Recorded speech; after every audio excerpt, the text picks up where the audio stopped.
All right, good morning. First day of Advent, new year, new start here on a holiday for the next holiday. This is Bill Kanda, Custer County Chairman for the Board of County Commissioners. It's Monday, November the 29th, 2021. We're meeting in the courthouse, but this meeting is also being recorded on Zoom and on YouTube. And we'll get started with the pledge. I'll do that. Please stand. I pledge allegiance to the flag of the United States of America and to the republic for which it stands, one nation under God, indivisible, with liberty and justice for all. Thank you. Okay, let's make sure all your phones are silent. I got mine off. I'm going to ask Tina to remind me to turn it on before I leave town, or I'll lose it. Let's for the roll call, Peggy, can you do that? Yes. Commissioner Kanda. Here. Commissioner Flower. Present. Commissioner Day. Present. Attorney Clint Smith. Present. Deputy Clerk Peggy Miller. Okay, thank you, Peggy. And audience introductions, and we've got, go ahead, Justin. Justin Kroll with Colorado Parks and Wildlife. I'm the District Wildlife Manager for the West Cliff District, here to discuss the Dewey's Camp Host position. Perfect, thanks.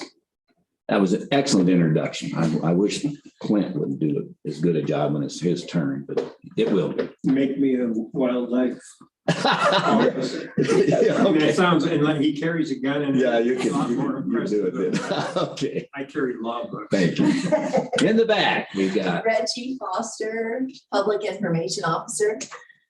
All right. Tina Jones, BOCC Administrative Assistant. okay, thank you guys. And there are And people. on Zoom, we have Betty Woodbury, Deb Adam, Kevin Day, TJ Ballard.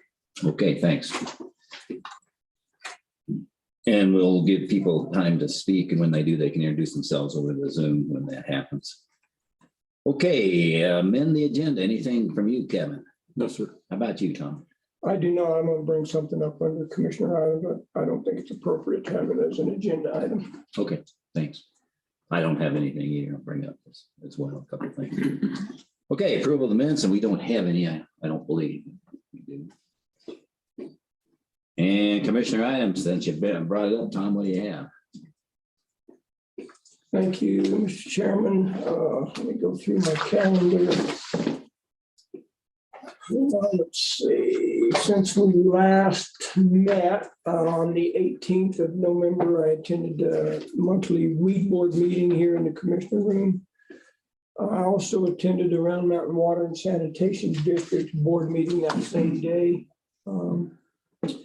And then attended the broadband meeting in Silver Cliff Town Hall that evening. On the 22nd, traveled to Denver and attended the Underfunded Court Cash Committee meeting at the Ralph Carr Judicial Center. We distributed or committed to distribute $684,000 to, well, I take that back. We had $684,000 to distribute, and I think we committed about $510,000 of that money.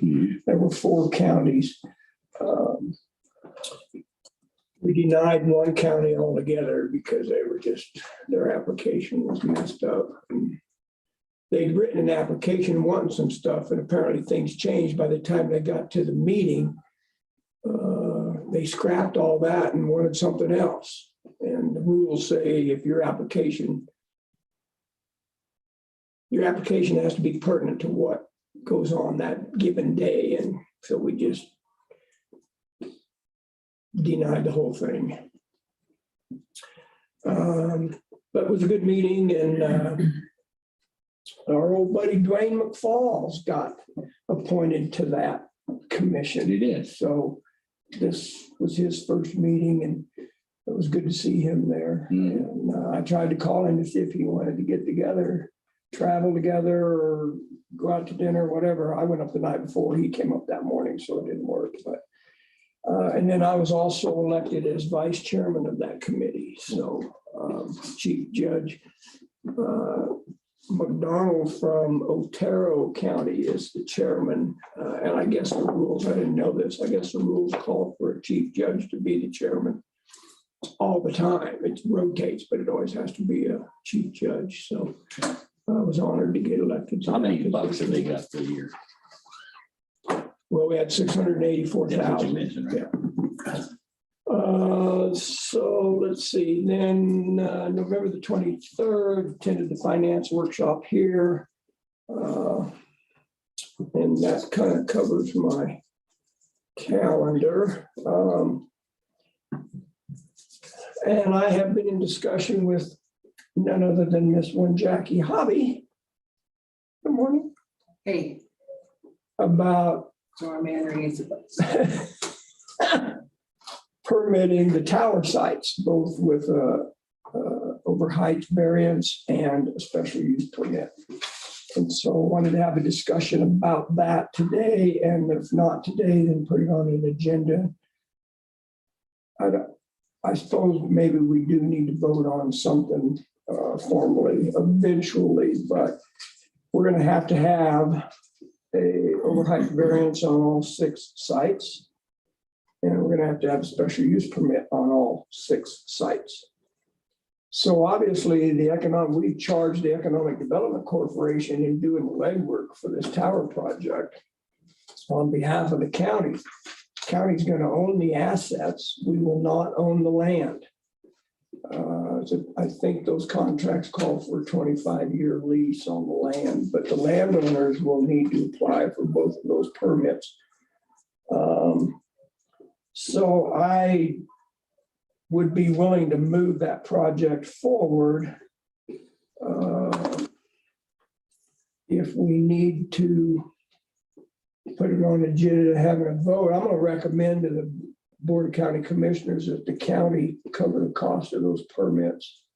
Since it's a county project, I don't think it would be fair to ask the landowners to do that.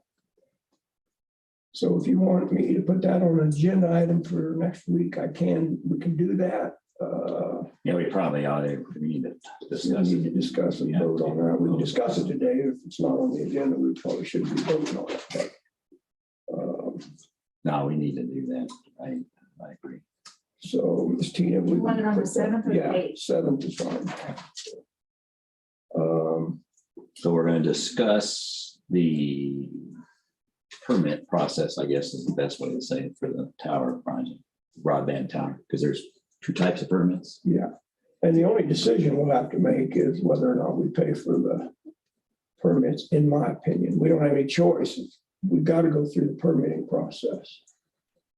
So. So should there's- that be a consideration as opposed to a discussion? Yeah, it would be on the. It can be. agenda. Discussion can evolve into a vote too. That's going to be.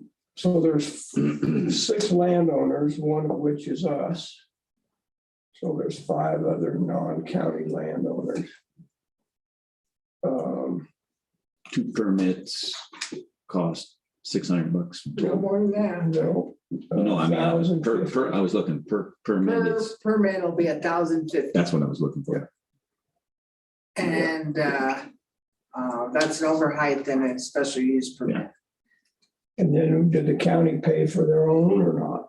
Do we literally write a check for our own or no? If it went into mine, yes, but no, it doesn't. It goes in a general fund, so you can waive your own fee. Both of them, STR or overheight then. So we could waive our own Just paying ourselves, so it doesn't do anything but and then, waste paper. Exactly, and then we talked about escrow money, so you better keep that in mind yeah, that's a also. good point. 5%, those overheight variances, do they require or The SUP will 5%? require escrow? 5% put in a county coffer, another fund for escrow in case we want them down, 5% of what? the cost for each tower, Oh, the cost of the tower, okay. so we can get them back down if we have to. That's 1,050 Per twice, site, or is that for both permits? both. Per. So you got an overheight, the overheight 1,050 and the No. SUP 1,050. It's the So it's gonna combination. be, 300 to 750. It's gonna be about a little bit over $5,000 For all six or five. now. for 5 of them. Okay, we'll discuss that on Thursday, the 7th. Was that Thursday or is that a Wednesday? Thursday, did you put it December on? 7th is a Tuesday. You That put it would on the be- 7th? Yes, I put it on the 7th for your request, and 7th is a Tuesday. Okay, got it. So I will get some documentation put together for that as well. That's all I have, sir. Okay, Kevin. All right. I think I was following Tom around a few of those meetings. Custer County Economic Development Corporation was one day, that was on the towers. And then the broadband combination with the middle mile and everything. And then the budget workshop. And today, of course, you and I are taking off to go up to CCI. And then Christy Dune has reached out to me, trying to get together On to some, have a conversation, but I am not sure of what the topic of said conversation will be at this point. So, And that was with Eric Gubelman. yes. She didn't use any last names on her, Oh. but she said her and Eric would like to get together with Yeah. myself and Terry. And so Huh.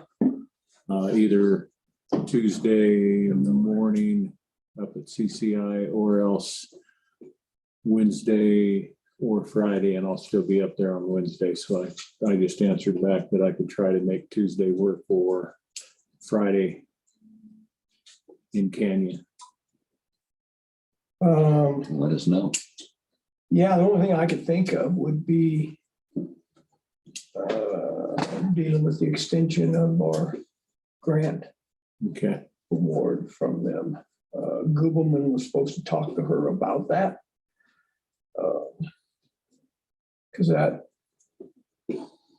award expires the end of 2021.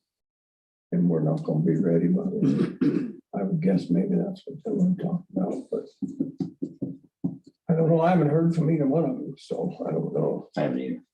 well, I promise not to make any command decisions without the What? express consent of the other Oh. parties at this table. She did bring up I'll talk to you right now. She did want to bring up some time ago the way, wanted to know what our way forward was, and I replied that we're meeting on the meeting we had with the broadband team, and we'd let them know. So it probably is related. Okay. It. Pretty much so. Yeah, that was good. We had even though the meeting's been not that long ago, a lot of stuff's been happening. The broadband RFP was posted, and then there was a mistake in the date that it was due. Was it the date due? He put February 22nd, February 8th, 2022, which is the date. Yeah. Oops. So he corrected that, and then I think he sicked Vernon on you, or he's looking to help Vernon get it corrected in the website, and then I guess And I'll notify the publish it. paper. Yeah, but it's been put out, so people are aware of it. Also, the grant for the airport runway pavement improvements was submitted. That is state funds is $175,000 and local funds of $19,444 It was submitted to the state, Chisholm Weston. for a grant request. Yeah, it was the application itself. The formal application had to be in, and she's going through it this week. Who's working on that? I am. Oh. And I'll give you the when we get the formal thing done, I'll give you the data on it to keep track of it. And that was probably the two new items that are worth bringing up now. Good progress on all the other stuff. All right, so with that, let's see what the attorney has back there. Well, yeah, Clint. Let's see. He's got I two sheets. attended the weed board meeting on November 18. I sat through the budget workshop on November 23. I didn't contribute anything to it, but I did sit through it. Mostly, I had a number of email messages that went back and forth between me and Jordan Hedberg concerning the ethics complaint he filed against Dr. Brown, our public health director. And the matter's still pending, but at the November 17 BOCC meeting under attorney items, I had reported about a hearing that occurred the day before, a virtual hearing on whether or not the case should go forward, whether the Independent Ethics Commission had subject matter jurisdiction to entertain that complaint. And during the course of that, I want to wrote this down and be sure to get it straight, but I had made the statement that Dr. Brown had acknowledged Dartmouth University was not accredited.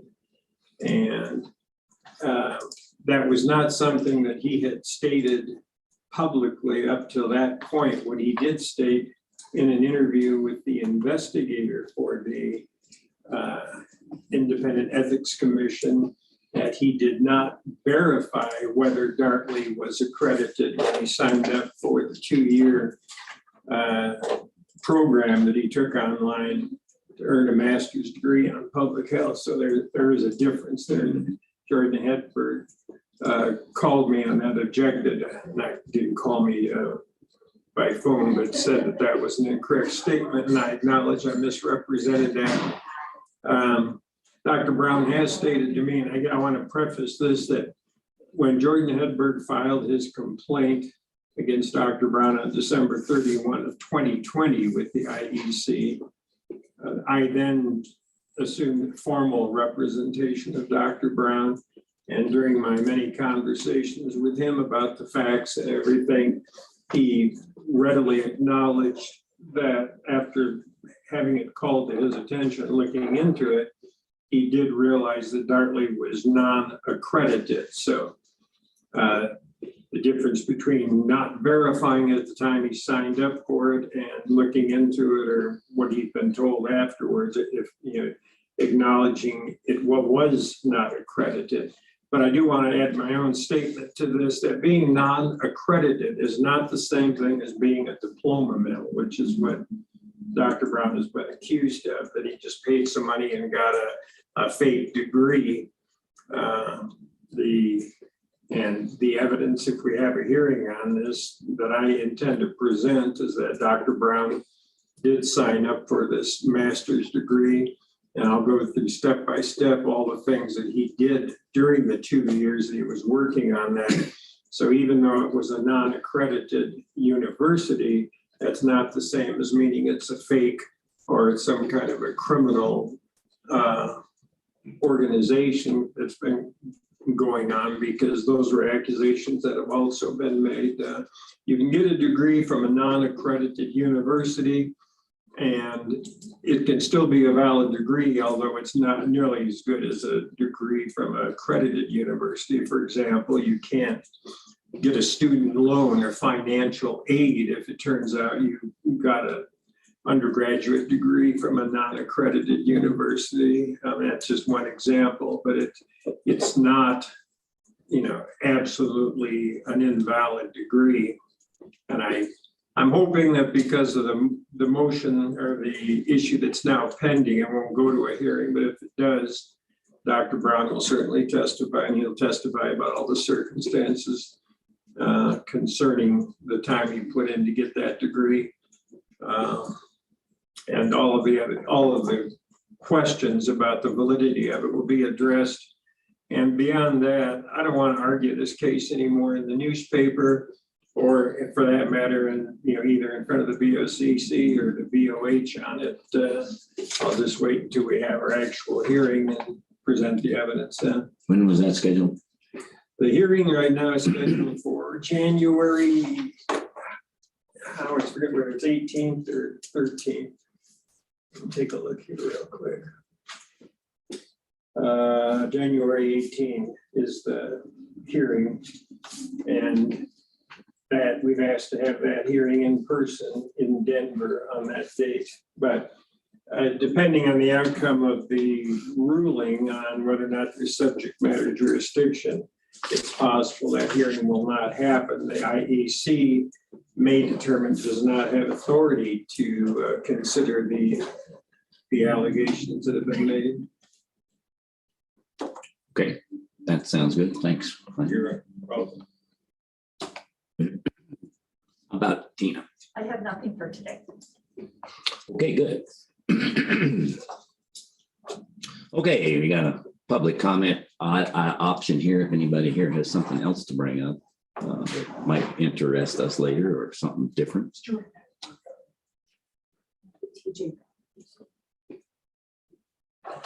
I don't hear anything. Anybody online? No. Okay, well, let's move on then. Unfinished business. I don't have anything. How about you, Tom? No, Kevin? No, sir. All right, then let's move right into new business. Is Braden out there? Oh, he's there. morning, sir. How are you? Good. Happy Thanksgiving. Yeah, happy Thanksgiving. And Flip side anyway.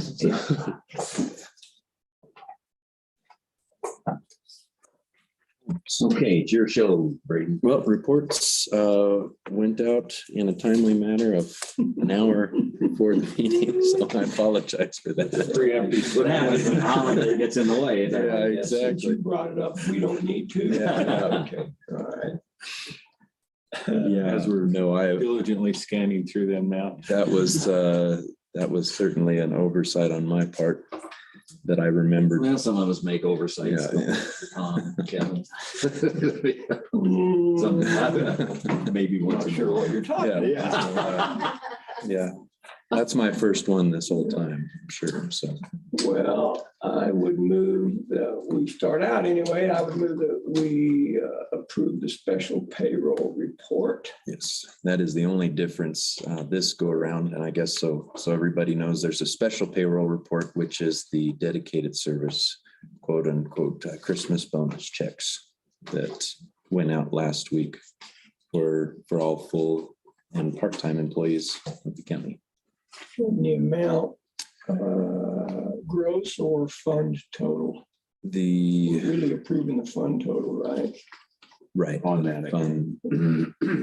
Well, I'm sorry, no, it would be the gross, because the other would be included in the AP or the out of cycle, Okay. the social security I piece. would add to my motion in the amount of $8,880. Second. Okay, it's been moved and seconded to approve the special report, payroll report for the. Do you include, that was for Christmas or bonus? I didn't say How did what you it was say? for. I just said the payroll report. Okay, and the amount of 8,000, I lost it. Oh, 8,300, what was it? 8,880. 800. I don't have that. Left-hand side of your second page, under gross pay, How much was it? 8,880. No, Yes, just above the signature lines there on your left hand. Left side. I don't see it. Oh, No. Different page. Front and back. found it, it's front and back. Okay, in the amount of $8,880. Any discussion? You need signatures on those or not? That's just a form. Yep. Just accepting. That's the form that comes with. Yep. All right, any other comments? Okay, all in favor, say aye. Tom? Aye. Kevin? Aye. Kanda, aye.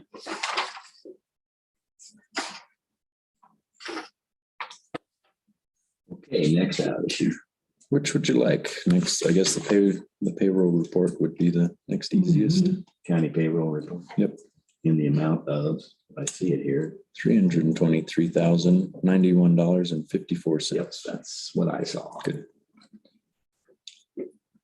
Okay, I move we accept the county payroll report for the amount of $323,091.54. Second. They've been moved and seconded to accept the county payroll. Approve it, I should say. In the amount of $323,091.54. Any other discussion? I'd like to know what you'd do if we said no. I don't believe you can. You approved the budget. So. So therefore, and we don't need to sign this either. No. Kind of makes this a Yeah, format. I'm Yeah, glad- exactly. glad we went through this. Thank you. All in favor, say aye. Tom, Aye. Kevin, Aye. and I. Can we say no on the next one? I think you can say no on the next one. Payroll is definitely one of those that just Gotta pay it. comparing it with the budget, I would say, being a reality. So yes, accounts payable. Should be 19 pages there. The total of $345,133.93. Got it. And what did you redact out of 45,025? Those are the Department of Human Services when personal checks go out. Names. Those are redacted. Names Yep. of recipients, clients. Yeah. Okay. Pretty good job of redacting too. You can't even see through the black mark. Can't even hold it up to the candle. Normally that's done electronically. For some reason, we weren't able to do that this last time. So Really? Lisa did a good job of manually redacting. Yeah, remember to do it. We have a couple of the lines are a little crooked. Yeah, Any comments, guys? there's no ruler in the budget, no budget for the ruler. Let's see what we can do about that. Yeah.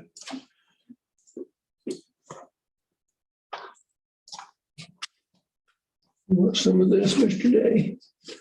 Sure. I move that we accept the accounts payable report in the amount of $345,133.93. Second. Okay, it's been moved and seconded to accept the accounting. What are we calling this? This is just the Accounts payable. accounts payable in the amount of $345,133.93. Any other discussion? I do have a couple questions. Go ahead. Page 5, Brady. Yep. Okay. Top line, Construction Solutions of Colorado. Do you happen to remember what that was for? It says change engineering plans. Let me. Correct. Was it landfill? It shouldn't be because I don't think that building was ordered in Colorado. I thought that was out of state. I know we had a change in plans for that, but maybe it is. I don't It's know. gotta be, it's when they Maybe, turned it 90 degrees. maybe they got a local, Do you know? state You have a engineer. secret back there? That's Chris Nordike's company. Yeah. He's, Oh, Construction Solutions Colorado. Yeah, so it is for the change we made to the building on landfill. I forgot that was his name. I was thinking that was the engineering company, but no, thank you, Jackie. That's right. It's nice to have you around quicker than my computer. Yeah, I mean. That's why we keep her over there. Supercomputer back here. And just so you know, that expense was covered through the landfill general fund budget. Yeah. He had some excess funds. He said he would cover that because there was no money in the grant to cover it. And then the other question I had, page 8.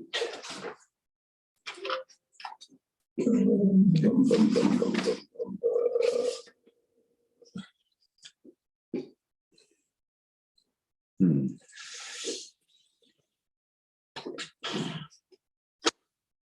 Let me go back. Oh, let's see, that's public health, isn't it? Mhm.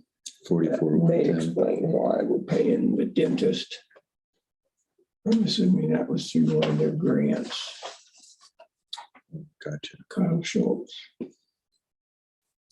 See. Jackie, do you have any knowledge of that? That's part of their program. Yeah. You haven't been Same as you. loosening any teeth on your inspections. Not yet. Okay. We got another one then too. This is dental. Okay. Anything else? Yes, that's it's a client, so the Children's Health Fund. Yeah. That's for the dental health fund. I would assume it's the same for Mountain Vista.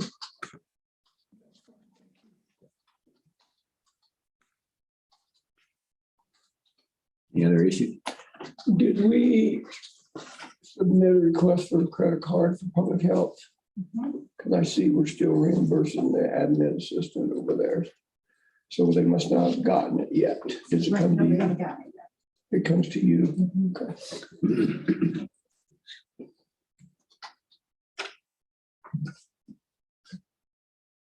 All right, looks fine to me. What about you, Kevin? Anything else? No, sir.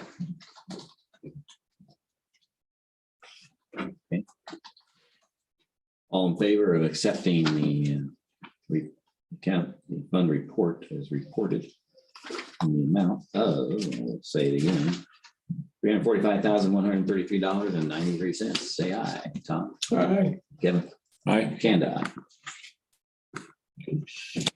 Just leaves the out of cycle report. Right. As I mentioned last month, there's some carryover from October in the payroll side. So you'll see that is reflected here. Yearly payment for a Dodge truck, paying the yearly lease on that, and a couple of other incidentals, postage for the machine upstairs.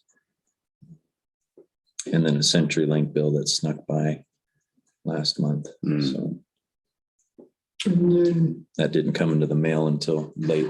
We've been having a lot of issues with mail coming in late here recently. Tina said this morning she had one that did not get posted for her. Correct. Is that Did not get posted. Carmel Management Yes. Company? And I Perfect. talked to Lisa this morning, and she said that Braden will be setting up a vendor number and then she'll be cutting the check today. Good. Yes, the only question I had on that, if we want to dovetail on that real quick, is the account, what account this should come out of. Is it the This broadband? is the broadband. Okay. Do we, as I recall, there wasn't anything budgeted for that, so that might be, I'll look into that, but it should be the broadband Yeah. account. Okay. Can you see that, please? That was the third last payment each organization paid. Well, he's checking that. On that pickup. Yep. Does it gotta come out when it does, or does it, or could it actually be moved just about a week and Which one is back it? into cycle? It's been one of those that the answer is yes, we should be able to get it in the cycle. It was one that came up that we didn't realize was there. Was there? Yeah. Okay. Yeah, so there shouldn't be any problem moving forward with these leases to pay them during the cycle. Yeah, we got like a half a page here now, so we're getting a little nitpickier on it. Yeah, exactly. 5 or 6 pages. And the good thing, that's an annual payment, so Yeah. it's only gonna show up once a year. if we don't Do anything with it, but. Yeah, I don't have any idea where that money's at or whether we actually. Well, we didn't deal with the budget, we know that, Mhm. so. Right. There's nothing to be thought of for Set up. next year, correct? Yeah, no, Okay. that was it. There were 3 payments each, and the 2 municipalities paid a third, we paid a third, and they paid a third. Mhm. They didn't 2 installments or 3. Okay. 3, I think it was a total of 21,000. 3 of 3. Yeah. Okay, great. Figure that out.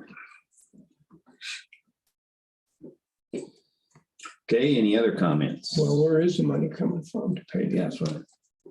We need to decide. Yeah, what's the broadband fund having it now?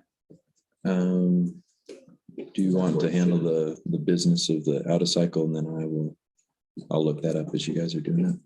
Because it's gotta move out of. Oh, this is not in out of cycle. Right, no. Sorry, okay, yeah, we got derailed there. I would move we approve the out of cycle checks in the amount of $15,922.27. Second. Okay, been moved and seconded to approve the out-of-cycle checks in the amount of $15,922.27. Any other discussion? Hearing none, let's vote. Tom, Aye. Kevin, Aye. and I.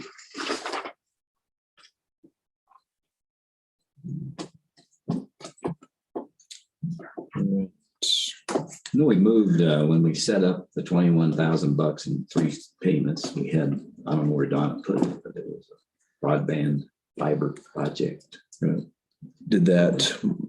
Was it just for this year, or was it spanned Started- several years? Expanded only last year. Well, COVID got in the way. of it, Yeah. so I wonder if it didn't make it because we do not have a budget for it this year. Probably gonna have to pull it out of you're gonna have to tell us your recommendation, but I think if that Well, fund is the only place. it that would- come from. That would be the only thing. It's currently in the general fund, and so it would just be moving that fund balance Earmarking it down. for that.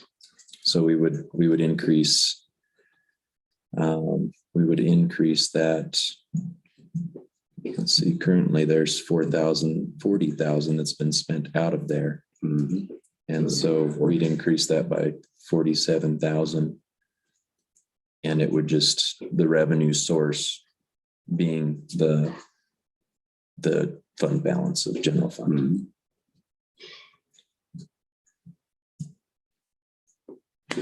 So you want to make that a budget resolution? Sure. I can get that ready for whenever. The 7th, 7th. December 7th.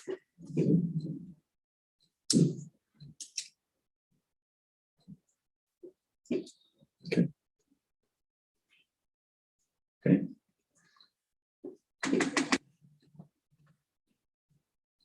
All right. Any other questions?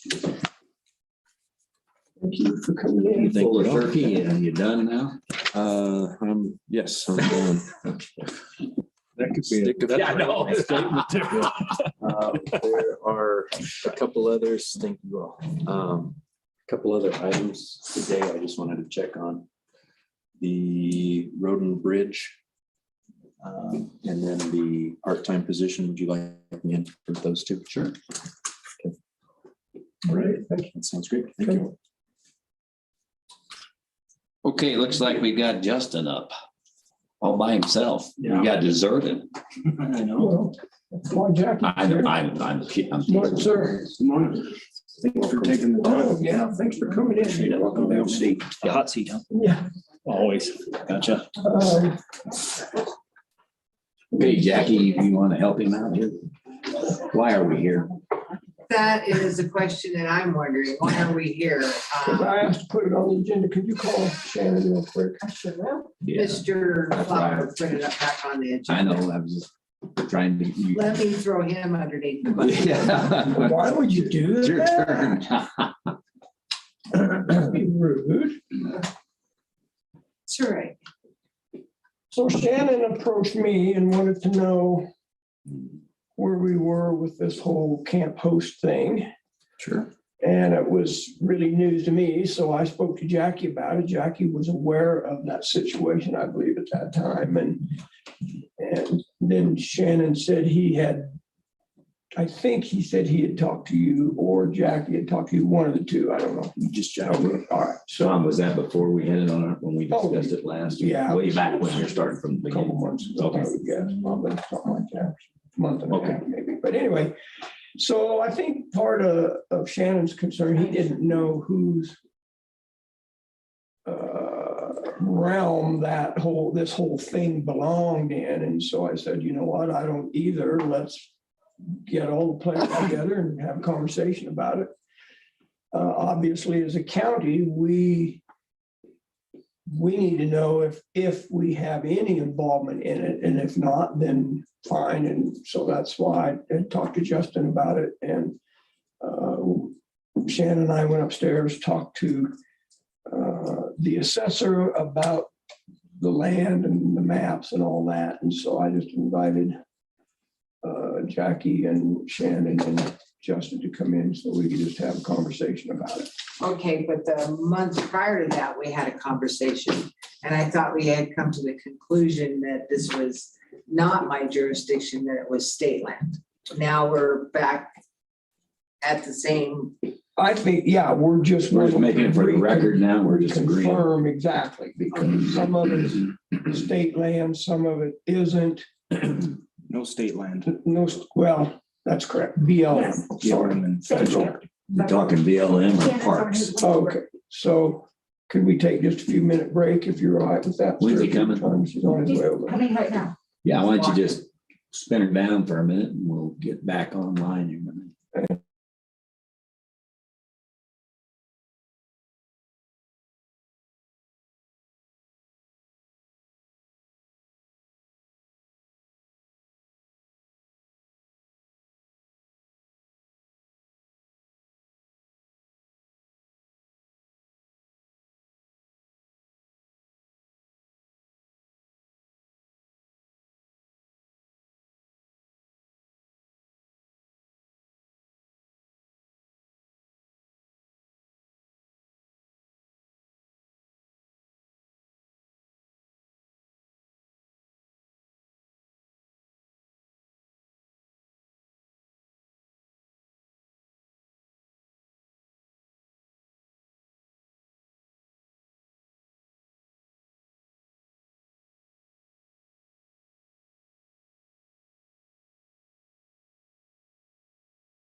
Okay,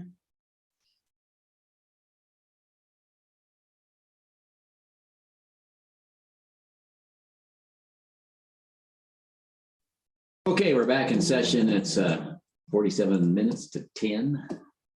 And we've got a consideration of or discussion on the Lake Louise camp host issue.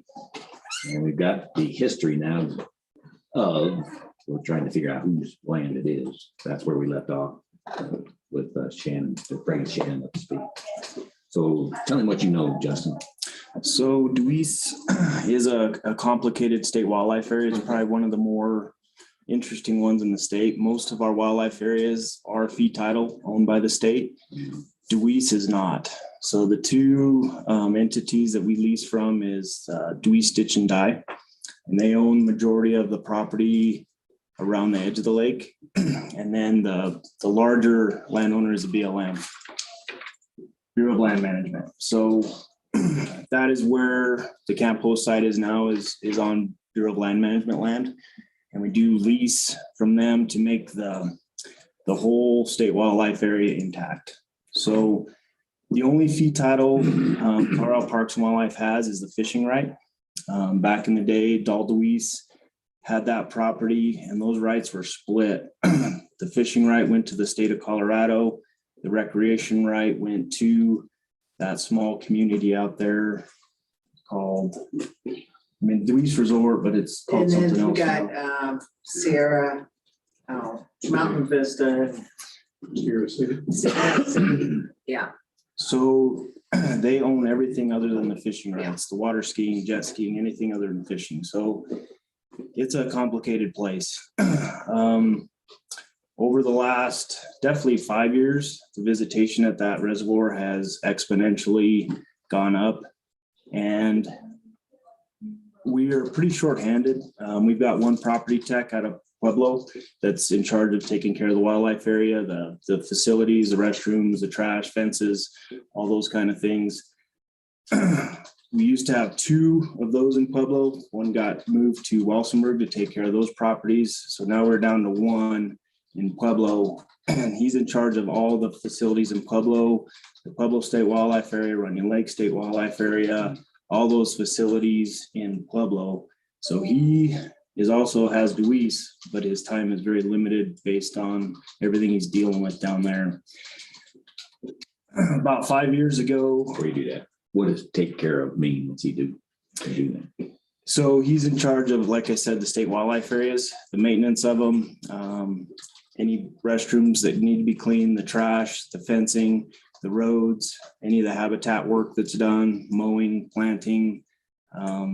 So that's their position. One guy for all that. Wow. Bailing out the bathrooms and maintaining them. So yeah, there used to be two in Pueblo, and one got moved to Walsenburg that takes care of the Orfano State Wildlife Area, Watoy Dagger State Wildlife Area, and the Pishipaw State Wildlife Area. So spread pretty thin. Our agency is a lot different than the parks, even though we're merged. Parks have an army of rangers and maintenance staff on their parks 24/7. The wildlife side, very different. You've got a game warden up here and a property tech that's very limited. If you can make it up here once or twice a week, we're lucky. So what we've done up here is 5 years ago, I met Ben Sandoval at the lake, and as usual with that lake, I get some transient folks come through there, folks that are homeless, folks that are staying there, and there is a 15-day limit on how long you can stay on that property within a 45-day period, and then you must leave. For how long before you come back? 45 days. Within that 45-day period, they've got to. But if they move out, can they come back in an hour or in 2 weeks or in a year or never? They can only be there 15 days in a 45-day period. Okay. So then they can get back and then start over. And a lot of times what they'll do is just kind of bounce around to different wildlife areas, different areas. There is a website out there, Camp Free Colorado, I think is the name of it. And a lot of these folks do know that. And a lot of our wildlife areas that allow camping are on that website. So it's pretty well known that that's where to go if you need a place to stay. And typically that's how I've kind of recruited some of the camp hosts that I've tried to have out there. The hard part about Deweese is it's primitive camping. There's no water, there's no hookups, there's no electric. So the folks that would do that is a primitive camping. They have to haul their own water. They have to use the vault toilets that are out there. They have to either be on solar or generators. So No fires. what's that? They have a fire, They can have a fire. campfire. Yep. And over the years, I've had a hard time keeping camp hosts either. It's kind of the nature of that beast. They get really possessive of that place. They've tried to take on the role of law enforcement, try to be a little overzealous on some of the visitors out there. And we've had to ask some of those folks to leave. Ben is one that has actually been excellent. He's been there 5 years. I think you can see his volunteer report, and he's missing 1 year of hours, but like 5,000 hours that he's done out there.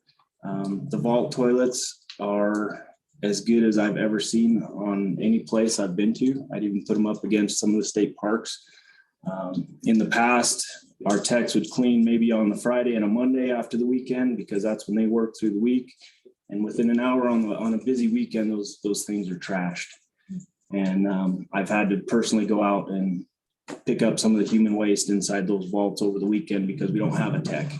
With Ben out there, he is there 24/7, monitoring those restrooms, making sure they're clean, making sure toilet paper's in them. And just a huge resource for the visitors and the folks that come from Custer County to visit the lake. He also picks up the trash, and we've also, we use community service a lot based on our limited resources as well.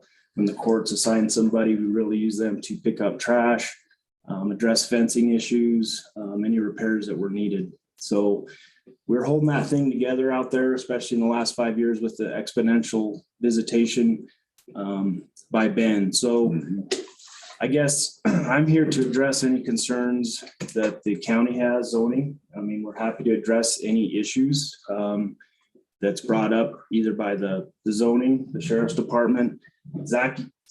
Jackie's contacted me about it. The sheriff's department has not come to me with any of their concerns. I did try to call Shannon. And Okay, Shannon, what are your concerns before Jackie tells us it's not the county's? Well, so I mean, I'm going to echo what Justin says. Like, I think that it has made a bigger difference.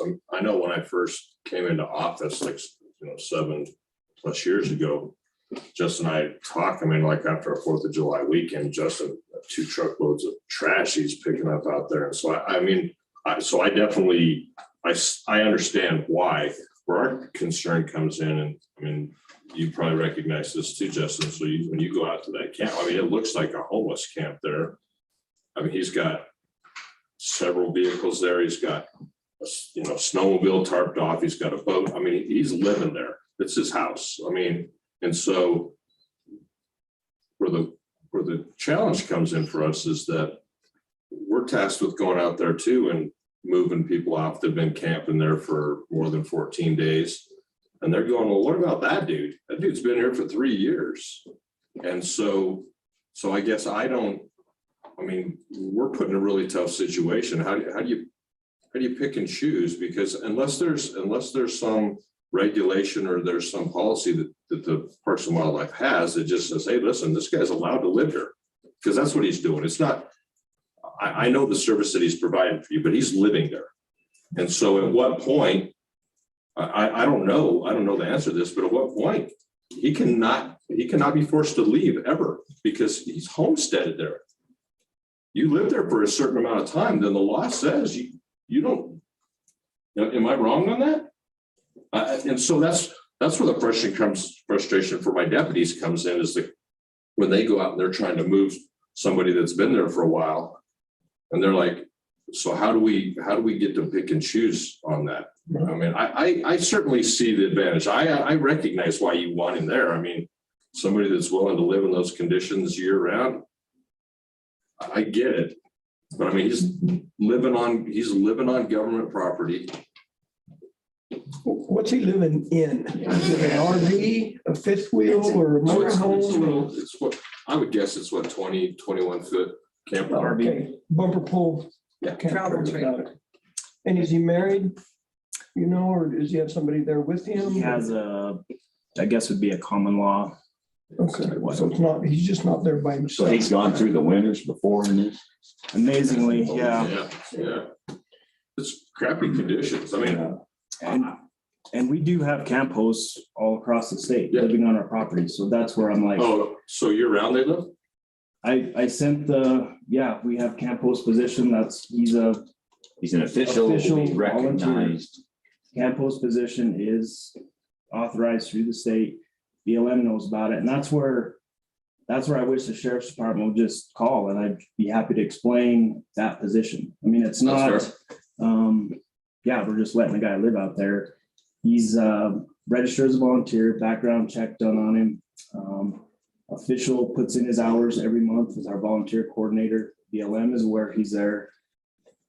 My supervisor in our region know he's been there for 5 years, and that's where I'm Yeah. curious why this is all of a sudden coming. No, I think where it's because this summer, we had 2 or 3 people that like complained to us because they're getting forced to leave and he isn't. Can I ask a So quick I think- question on I think that? one of the things that Shannon, might help before- us Before you go just- any further on that, does he have the authority?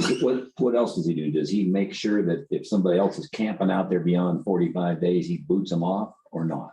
No, if you look at the official Dewey's camp host job description, It doesn't say. he is not supposed to do any law enforcement. He So can how give does Shannon information. find out? Then who reports that to you, Shannon? Well, it's just, I mean. How do you know somebody's Well, camping? we just go out there and patrol Deweese and we see somebody and then, I mean, we're not keeping track of, this is day 3 or whatever, but Okay, if a deputy goes out there and they've been there for a month, they're like, okay, hey, look, it's time to move on. okay. Like the gal that we worked together on to get her out of there just in, I don't know, it's been 2 or 3 months ago now. It was the older gal that was living out there. Darla, yeah. Yeah, Darla, there you go. So maybe what would help then for our article to help us when we're trying to explain to people, maybe we get a sign that's He's got put one. up. Oh, he does a camp host sign? Mhm. Yeah, that's one of the notes. I guess I've never seen. Maybe is that it, Clint? That was my question also. I'm not arguing that it wasn't. I guess I just never saw it. And we may need to get a more official one. He actually did do that one on his own, but I mean, it looks good and it says camp host, Okay. but yeah. You ought to put Parks and Wildlife or something on it that says official camp host. And he does have our emblems on it, but you're right, probably should be Make it look something real. more official from Like us. Smokey Bear did it.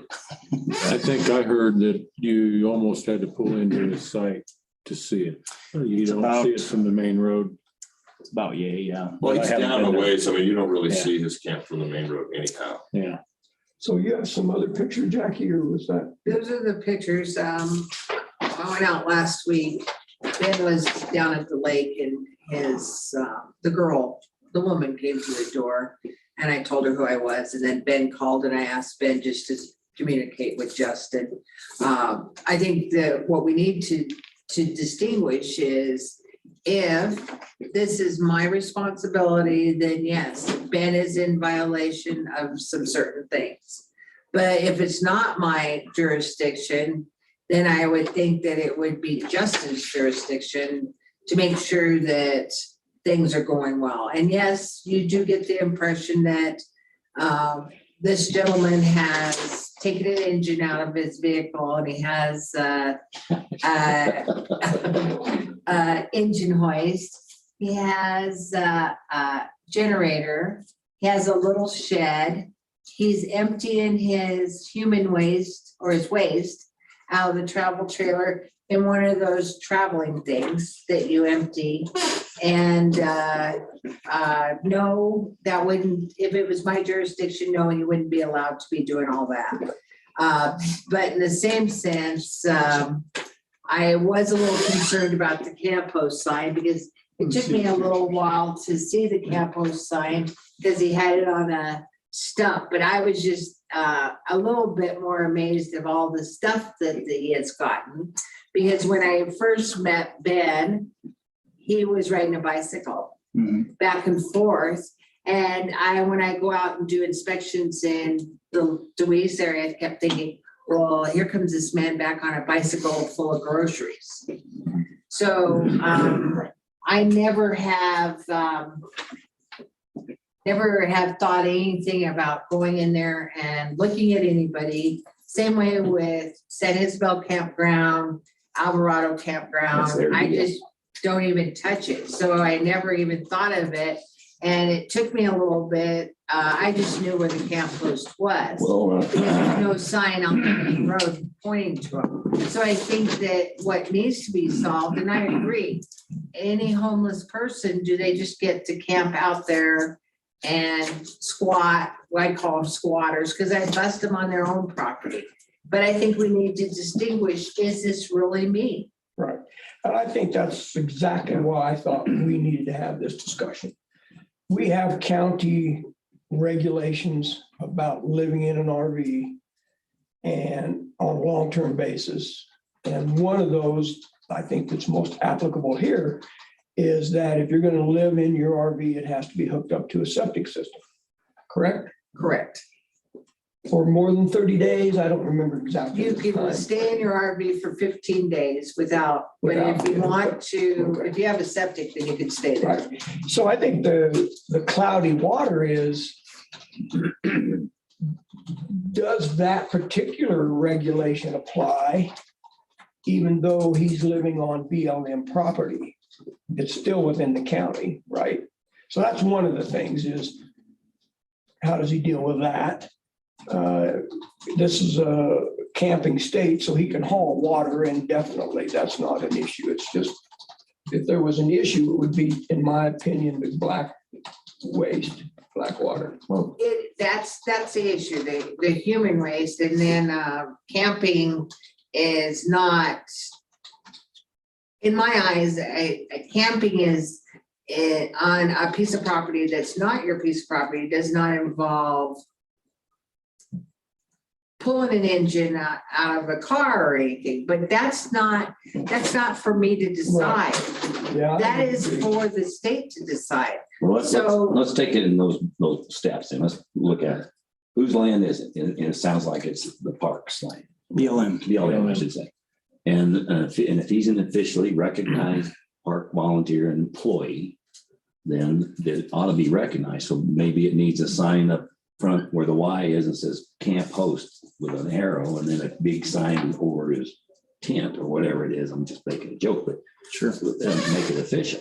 If that's the case, then if it's legal, I mean, we don't go up to, she doesn't go up to Alpine and make sure there's no spare squatters are not there either. I mean, that's your job, I guess. Forest Service. Forest Service.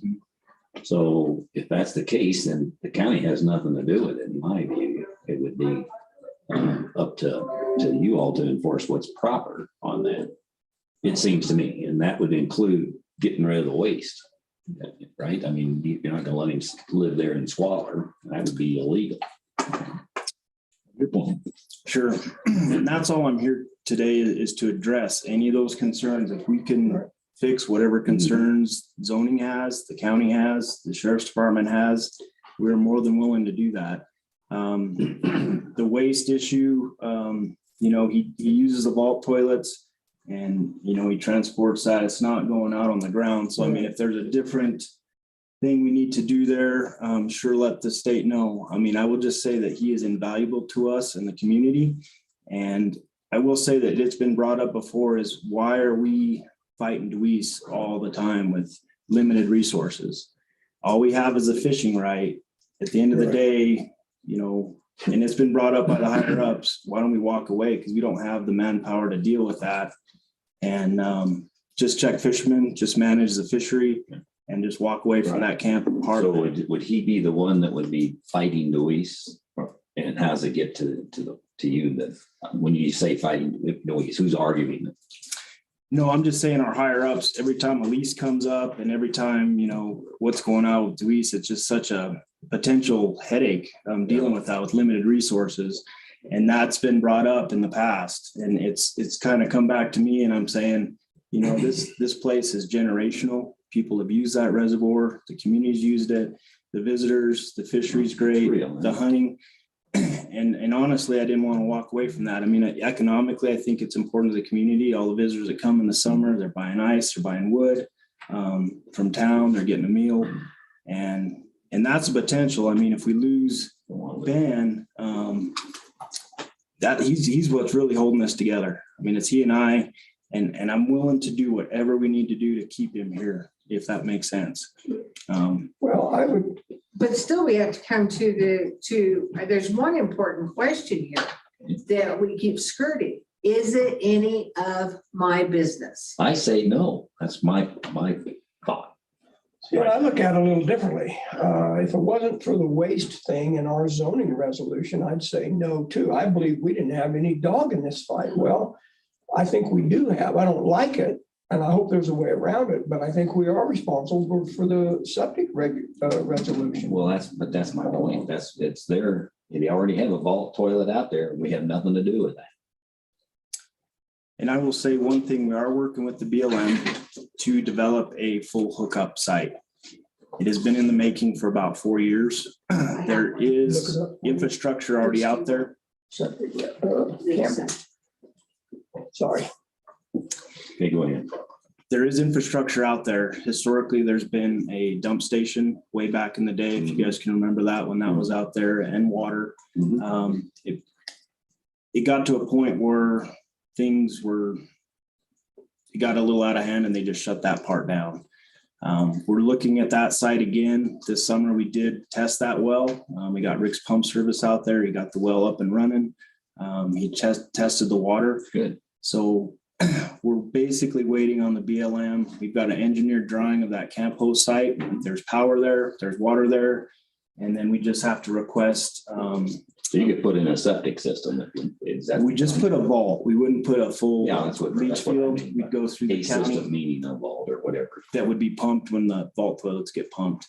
So it'd be a pad, a full hookup, water, electric, and sewer. The problem with working with the BLM is, one, there's been a lot of staff turnover in that real estate end, but we've finally kind of moving forward to where I think all we need to do now is get the environmental assessment done on that little piece. There's already an old road that goes to it, so I'm hoping it's not going to be a long drawn out process. So So who's the BLM lead down there? A gal named Vaughn or Keith Berger. Keith? Yeah. Yep. And that's who we've been working So with. he's not cooperating, sounds like. They're willing to work. He's very willing to work. His frustration is the staff turnover. I mean, I bet we've worked with about 3 different people. His staff. Correct. We just had a recent phone conference meeting about that site, and it was the most productive one I've sat in on. So working with our engineer, their BLM folks, and our temporary supervisor.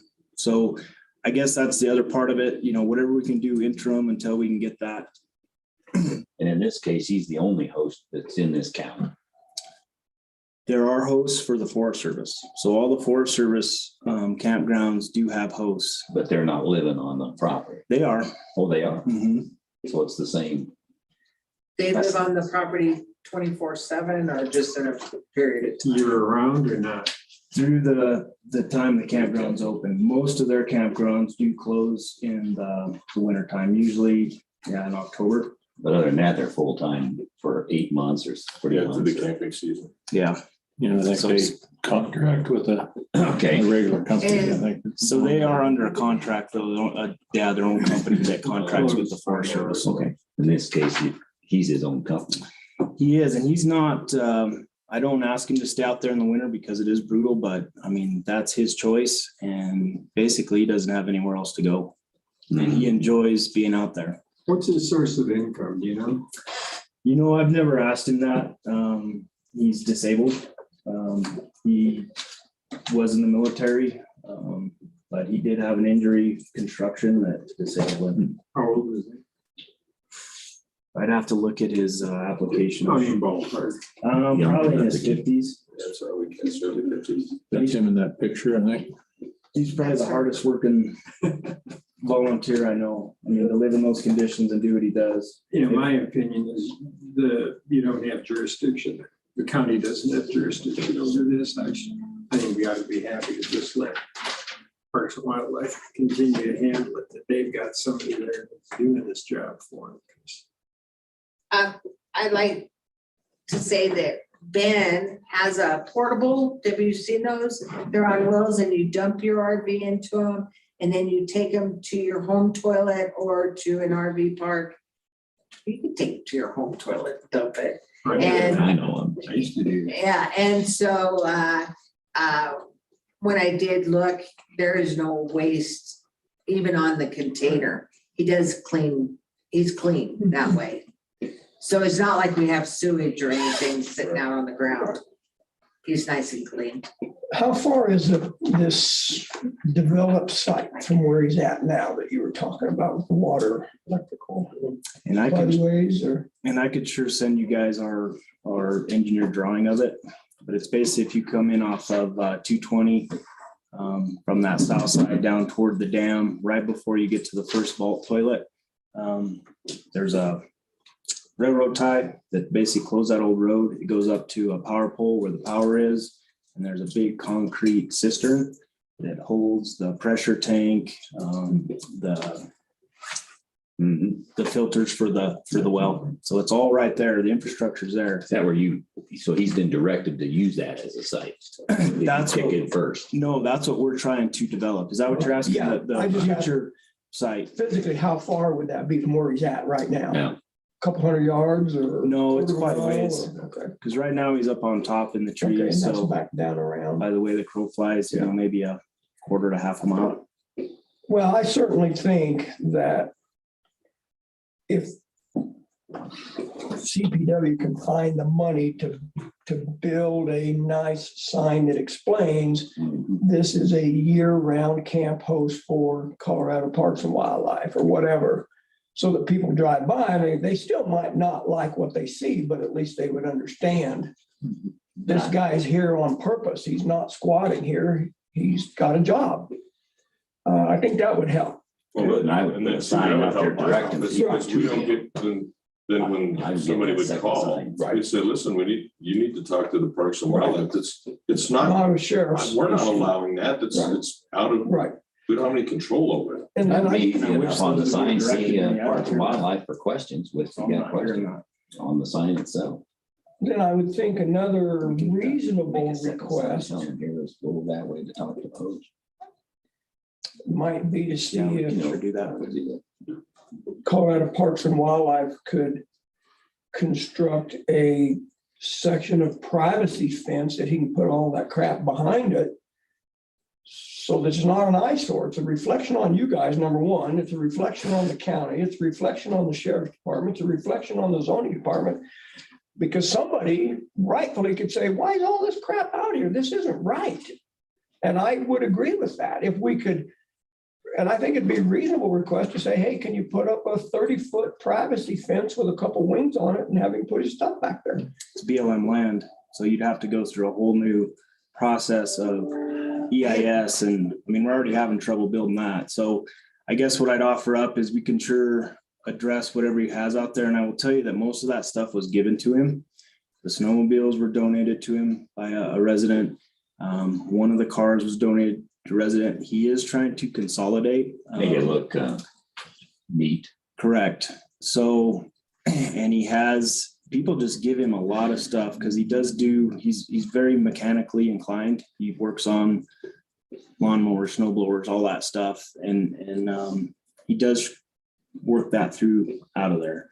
But I can sure address, if it's to a point where we need to get some of that stuff out of there, we sure can. What's the time frame on the other? What do you think? 2 years, a half a year? We're on year about 4. I was gonna say, Justin, Since we approached them, so it's frustrating. I mean, we've got the equipment, we've got the money to do it. It's just getting the check off by the BLM, and they have their own steps that they need to go through with their environmental assessments, archaeology. They have to go out there and do that. So, But that process has started, you said, with Keith. it's the most progress has happened this year. Okay. So we're hoping maybe by this summer. And it really, all it entail is punching a road in there, trenching a power line, trenching a water line, and burying a vault. And we're And there. that's probably, well, down there it may be different. Where he's at now is not the most construction-friendly ground in the world, right? That's all rock and boulder and No, that's why down around is better. where all that infrastructure already is where it's gonna be. So we don't have to impact the BLM as, more than we need to as well. A little bit of a off the rails question, but is your organization split? This is wildlife stuff, this is park stuff, or are you responsible for all of it? As far as my position? Yeah. So, yeah, I'm wildlife. Okay, So I deal with the wildlife areas and then my district. okay. Not the park part. You don't really deal with that. The only the merger end is basically the commission. That used to be a separate Parks Commission, Wildlife Commission Mhm. driving policy, and now it is merged. So we have both. And then some of the higher up positions as far as regions, there's crossover. But down at this level, there's still parks and there's still wildlife. Correct. So really, we're probably talking to the wrong segment of that organization. This is a parks thing or no? No, because it is a wildlife area. So it is fall under the wildlife side. So And we did try to, the park side was looking to expand more parks in the state. And we did offer up Deweese as, here you go. And it didn't make the cut because it does fall more under their recreation side versus our, hunting side. Because it would be great to have an army of rangers and an army of maintenance staff to handle that place during those busy times, May through September. Outside of that, very manageable, but May through September, it's a challenge. Yeah. So I had asked Jackie to look up the resolution on these RVs, recreational occupancy. Well, you could argue that this isn't recreational occupancy. He's not there to recreate. If that's the case, then these requirements kind of go out the window. We don't really have anything that would cover a long-term RV to cover this kind of situation. No, and that's how come we come to the conclusion that I have nothing to do with it. okay, so what's the next step then? It sounds to me that you've got stuff going with BLM. Is Veronica Vogan involved at all? Because she's pretty good with work for Keith. And do you know her? I believe so, yes. And she's the lease person. Yes, she is involved in the conversation, yes. And I think she would help put a fire under things because Keith's doing a lot of other things. Right. And I would use her a lot if I were you. And then Jackie, go ahead. Personally, I think just get a Campo The sign. sign. Yeah, And get you the sign. can't stop, as been known in town with another person down the street. It is amazing what people will dump off at somebody's yard. Yeah. Because they think they need it. And a good example is just down the street, somebody was dumping in that gentleman's yard and who would If you give him do it, a white okay. bed spray? Give me a break. See, that's a good point. If it's officially noticed that, and you could tell him not to be accepting junk either, have him have some common sense as well. He doesn't need to accept everything that's given to him. And I guess that I'd ask that if there are complaints, either through zoning or through the sheriff's department, call me. I call you. You do, yeah. And I will be happy to address them. And if that's an issue, I haven't had any complaints about that stuff. It looks rough. And I can sure address some of that for sure. Yeah, Typically what we do, Justin, is if somebody calls and complains, then we give them your number and I try to give them your office number, not your cell phone number. You can give them my cell. But we said, listen, instead of us trying to play the middleman, call and now that we don't ever verify whether they call you or not. Because we try to stay out of that too, where we just get caught up is if we're like with Darla, we're trying to, and she's griping to us because, well, he gets to stay, why can't I? Easy answer is official campos through the state, sanctioned through us. And so we can. And they're we all can over the handle it like state. that. We have them all over. And I know you guys do have them all over the place. I just didn't realize they were year round. Some places, they are. Deweese is probably one of the few that has them through the winter. There's not many people that would. And I Because just they don't want to. Right. It's rough I can living. still go out there and camp right now. Did we- Absolutely. Oh, yeah. And people do Yeah. camp year No, round. I meant that's how come it's year round, because there's not stopping anybody from not camping, because it's all open. They don't Yeah. close like the. Justin, North what's your does. email? It is. So You want me to write it down? Yeah. I think we need to be a little Yeah, card. sympathetic about, you can't expect a guy to live there year round and not exist outside Not of have his stuff, RV. right. He's gonna have some stuff. I Right. get it. But it could be organized. It could be maybe put behind the camper. If we can't build a fence there, which kind of freaks me out that we couldn't. You can at ask least- to be a But land. we're not in a position to say that. No, we're not. We could ask. Justin could ask to say, hey, I'm getting some complaints. Can you just clean this crap up a little bit, make it look a little more presentable? I get it that you live here year round. But let's have a little pride of ownership and try to keep the complaints to a minimum. I think the sign, a good sized official sign would make a huge difference. I really Out do. at the fork. Give him That's give him easy. some authenticity there, some officialness. So let me recap what I think I hear and maybe we can bring this full circle. Let's Thank you. I'm hearing it falls in your court. It's not our jurisdiction. But in addressing some of the issues that came up, you will try to move forward in getting a sign out by the fork of the road stating that he is an official camp host to take away some of the questions that are coming into Shannon and things. And you will ask him if he can keep his site cleaned up a little bit. Sure. Does that pretty much recap everything we've just kind of over? I don't think so. Good for me. So And I got it sent to you. the only issue, there's a zillion roads go into that. So I guess, I can sure get one sign right at his site. I don't know. As Well, that's far where as the tourists are though, coming out of town that would complain first, and that would be on the road going in.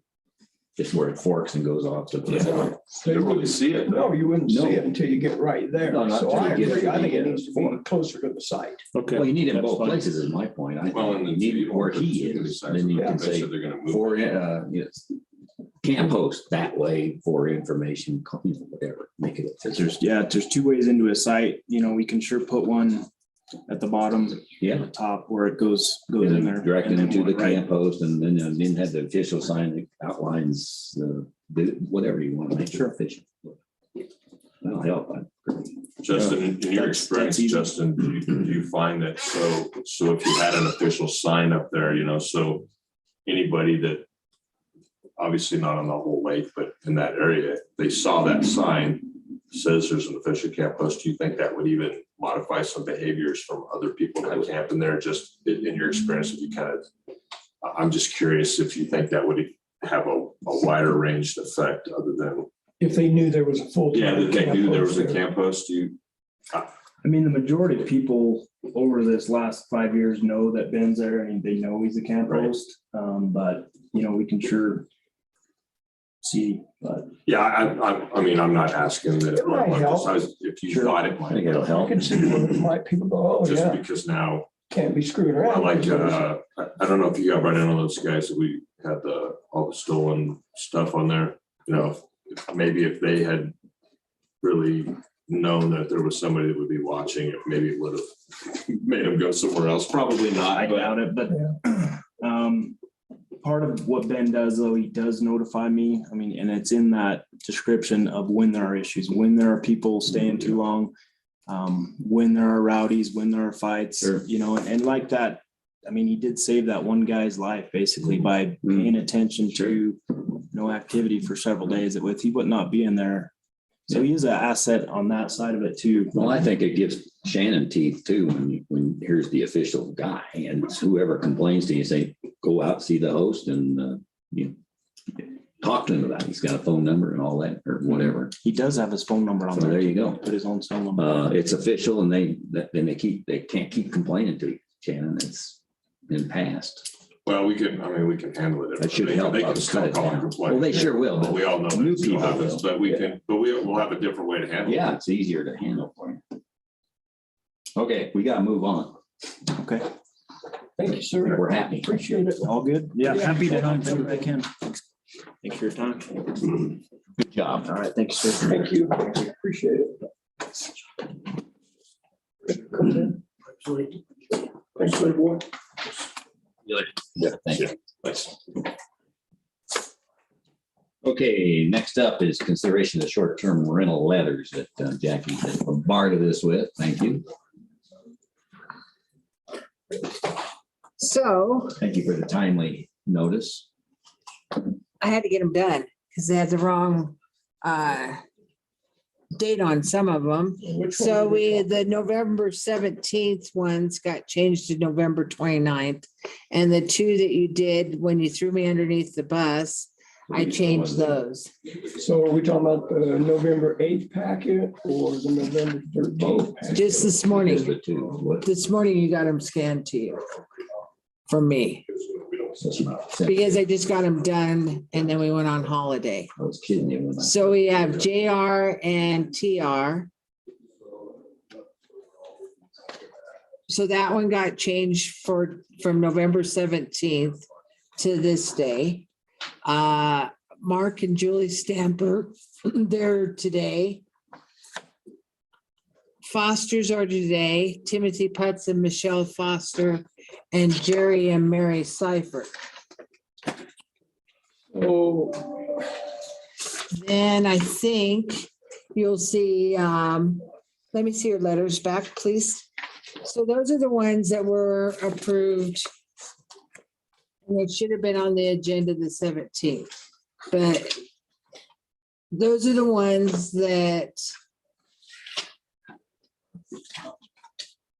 you're saying you sent us something this This morning? morning, it's Yes. on, Yes. it's at 8:47. She's got Jackie, it's doc 13, she said. No, 8:47 I have. Yeah, I got the one from Tina.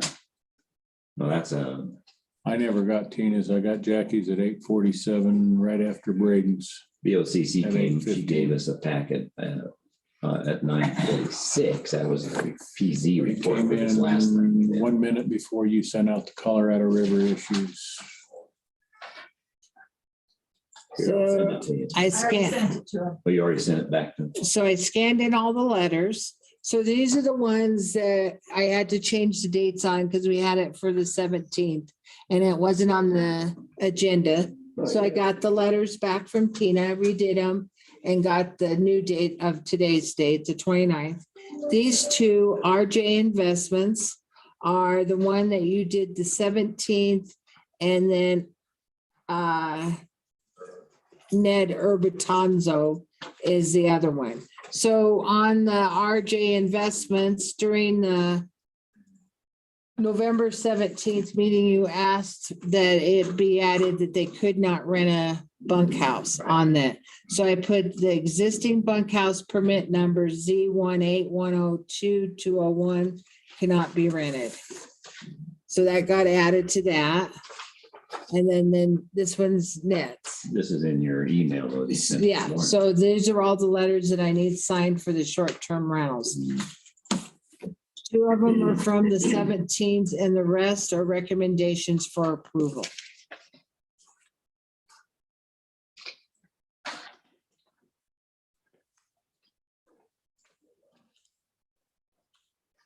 Well, you have them labeled when you sent them to us as Doc Doc 01. 01, right. Correct. Yeah, Is that November 13th or what does that mean? 'Cause it that's how I was had just, it I'm filed. sorry, it's just a scanner Oh, okay. number. All right. It would help if you could label those somehow. Did I not put short-term rentals in the subject line? No. No, you just put emailing DOC 013. That's Oh, all you okay. have here. Sorry, Yeah, it that's a is. scan number. Yeah, and that's why I did. I had it in my board packet. I thought it was like November 13th. Yeah, Doc. So the, And then these are the two. Are these in that same? Yes. email too? So everything you just talked about is in that Uh-huh. Doc 13. Yeah. Okay. and so Seifert, Foster, Stamper, And another investment. JR and TR Living Trust is different than RJ Investments. Correct. Yes. And it's on, and so you're just needing, Signatures. we've already approved. all This one this, we've already correct? gone through and said, shook our heads on everything. Yes, and everything, the rest of it, those 2 to 17th you did. Mhm. And then that other stack is a recommendation, cipher, stamper, and then a recommendation of approval. Mhm. I had them already and then had the wrong date. So if you'll just sign those and then I'll be on my merry way. So we have not These are the. taken action on the first 4. Correct. So we need to take action on the first 4. I guess it would depend on what order they're in. Who were the first 4? that we need to Okay, the take first 4 is action on? Jay Cypher. and Mary Cypher's the first one. Cypher. And Foster and Stamper. And then the last one is Trust. It's JR and TR TR Living Trust. J and TR. JR and TR. Yeah. They're just initials. That was the JR and ones from McClay. Right. So those 4. Those Our 4. recommendations of approval from the planning commission. And then you've given us the applications, correct? Uh-huh. That's what's on the other email. It's Doc 08, I think. Let me look. Initially. Yeah. Doc was it? 040. Let me look. Those are really good ones. So you could just sign them and I'll be on my merry way. So we like you sitting here. Okay, we'll So take you don't want us to deal with the other ones or? No, we do. We're going to. So let's do it in 2 pieces. I move that we approve the ones that we reviewed and had our meeting on the last time, which is RJ Investments and Urban, not Dr. Ned issue. So I move we accept them. And one in Urban, Dr. Ned is the one we denied. And the RJ Investments was approved by us officially. So I move that I sign Those 2. those 2 to begin with. The 2 we took action on before. That's what I'm So all The about. 2 you took action on the 17th. So I move that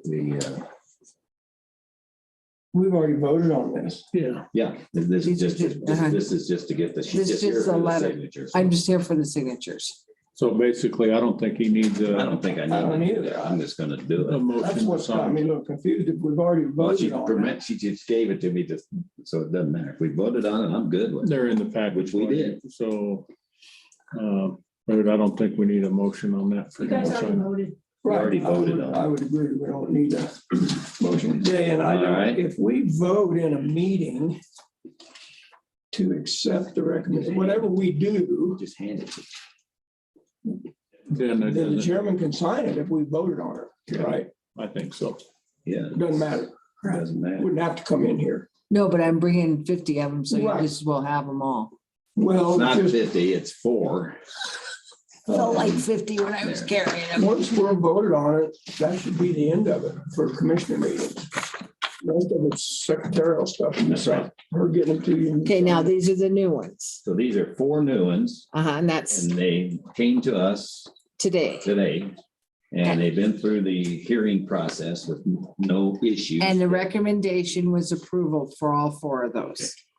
And this is. the Well, there were meeting. some issues. Well, I don't know. I'm just asking, not making. But the issues were conditions on one of them. The investments, I added a condition. Per Okay, the so we planning don't know the commission. investments. You need to give us a name. So just we- talk to us. I don't know which one. Okay. Goodbye, each one. All right, so let's go with JR and TR. It was a recommendation by the planning commission to add a condition to theirs. Must remove verbiage from house rules. Yes, we agree this is a ridiculous low number. In 2021, the Custer County Board of Commissioners approved strict rules on short-term rentals that are threatening the sustainability of our rental and many others. So the planning commission said, one of the members said, I will approve it if this condition is added. So I added that condition. It's number 5. Must remove verbiage from house rules, which is This was the And exact then, verbiage. yeah, the exact verbiage is from yes down to others. Yeah.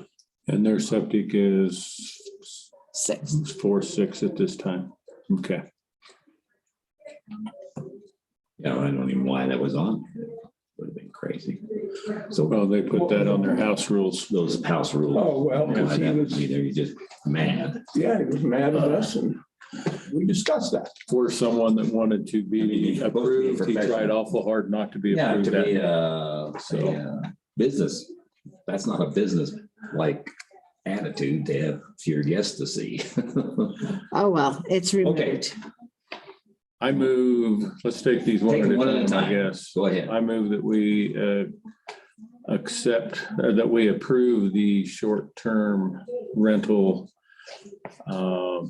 permit for JR and TR Living Trust. I'll second it. Any other discussion? Been moved and seconded to accept the JR and TR Living Trust application. Okay, all in favor, say aye. Tom, Kevin, and aye. I'm just gonna scroll up then, and that puts us on Mark and Julie This Stamper. landowner from that JR and TR Living Trust, interesting couple.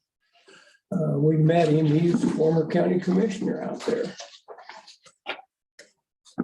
Yeah. Okay, which one you on? Stampers. Stampers. Okay, this one has Septic for 8 people. 8 people, real rate rental agent will be the license holder, must comply with all state regs. Permit will be reviewed in written complaint basis, on a basis, okay.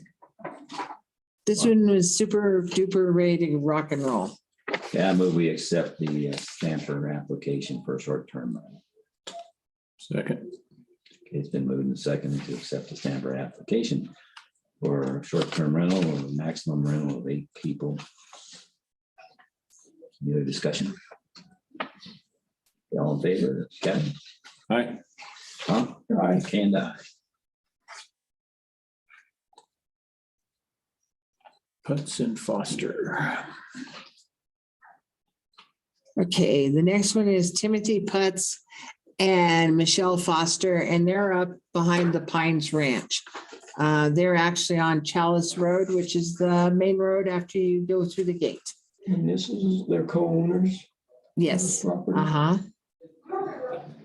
Okay, this is an application for approval for the Timothy Putz, Michelle Foster. It's for a maximum rental of 6 people. No issues. It looks like a rental agent will be a license holder, comply with all regs, and be reviewed on a complaint basis. I would move to recommendation from the planning commission to approve this short-term rental. Second. Been moved and seconded to approve the Timothy Putz and Michelle Foster application for a short-term rental on the application for 6 people. Any other discussion? Is this in a HOA or subdivision up there, Jackie? Yeah, it's in they have a HOA, and then that's a community well, has that little cemetery up there. It's a pretty nice little place. It's none of our concern, but so we approve these short-term apps that happen to be in an HOA. And the HOA gets a letter also.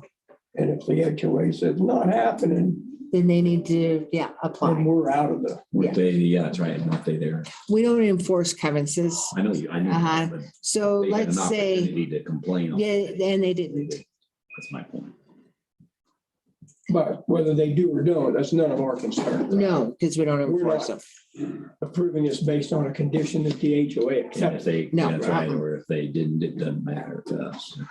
What's the fee again to apply for a short-term rental? $500. Okay, then moving second, all in favor, say aye. Tom? Aye. Kevin? Aye. And I.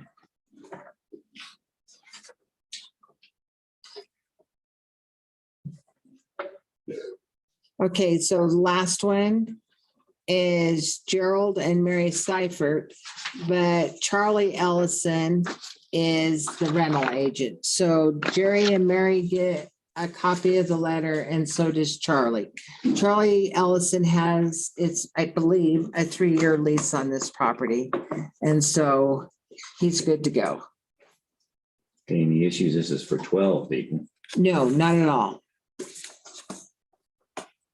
And if you're familiar, this is right next to the substation out here in Santa Cristo. It used to be Jean Badon's property. Right here on the corner of Hermit Uh-huh, and Kettle. yes.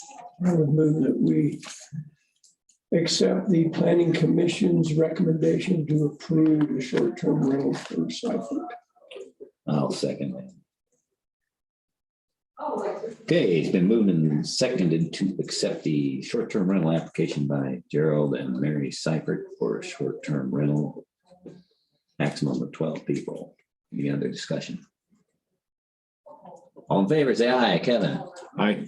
Tom? Aye. Kanda, aye. Okay, my short-term rental meeting starts at 1:30 in the courtroom today, and we have 10 applicants. And then it'll restart, all the applications restart in February. In January, we set a calendar and we appoint members. Do you know when your January meeting is, Jackie? We don't have a meeting in January. Well, you just said in No, January. after January's meeting with you guys, after we appoint new members and stuff. We meaning the Board of County Commissioners. Uh-huh, then we set the calendar. So the first, the court likes us to come in on Mondays now. We used to do all our meetings on Tuesdays, but we're gonna try to do it on Mondays.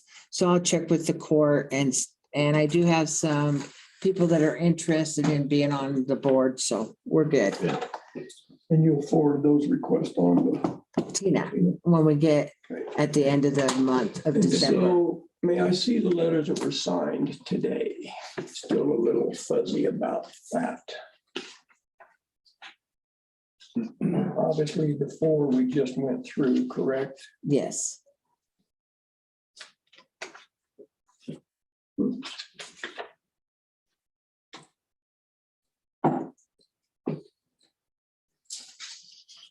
What?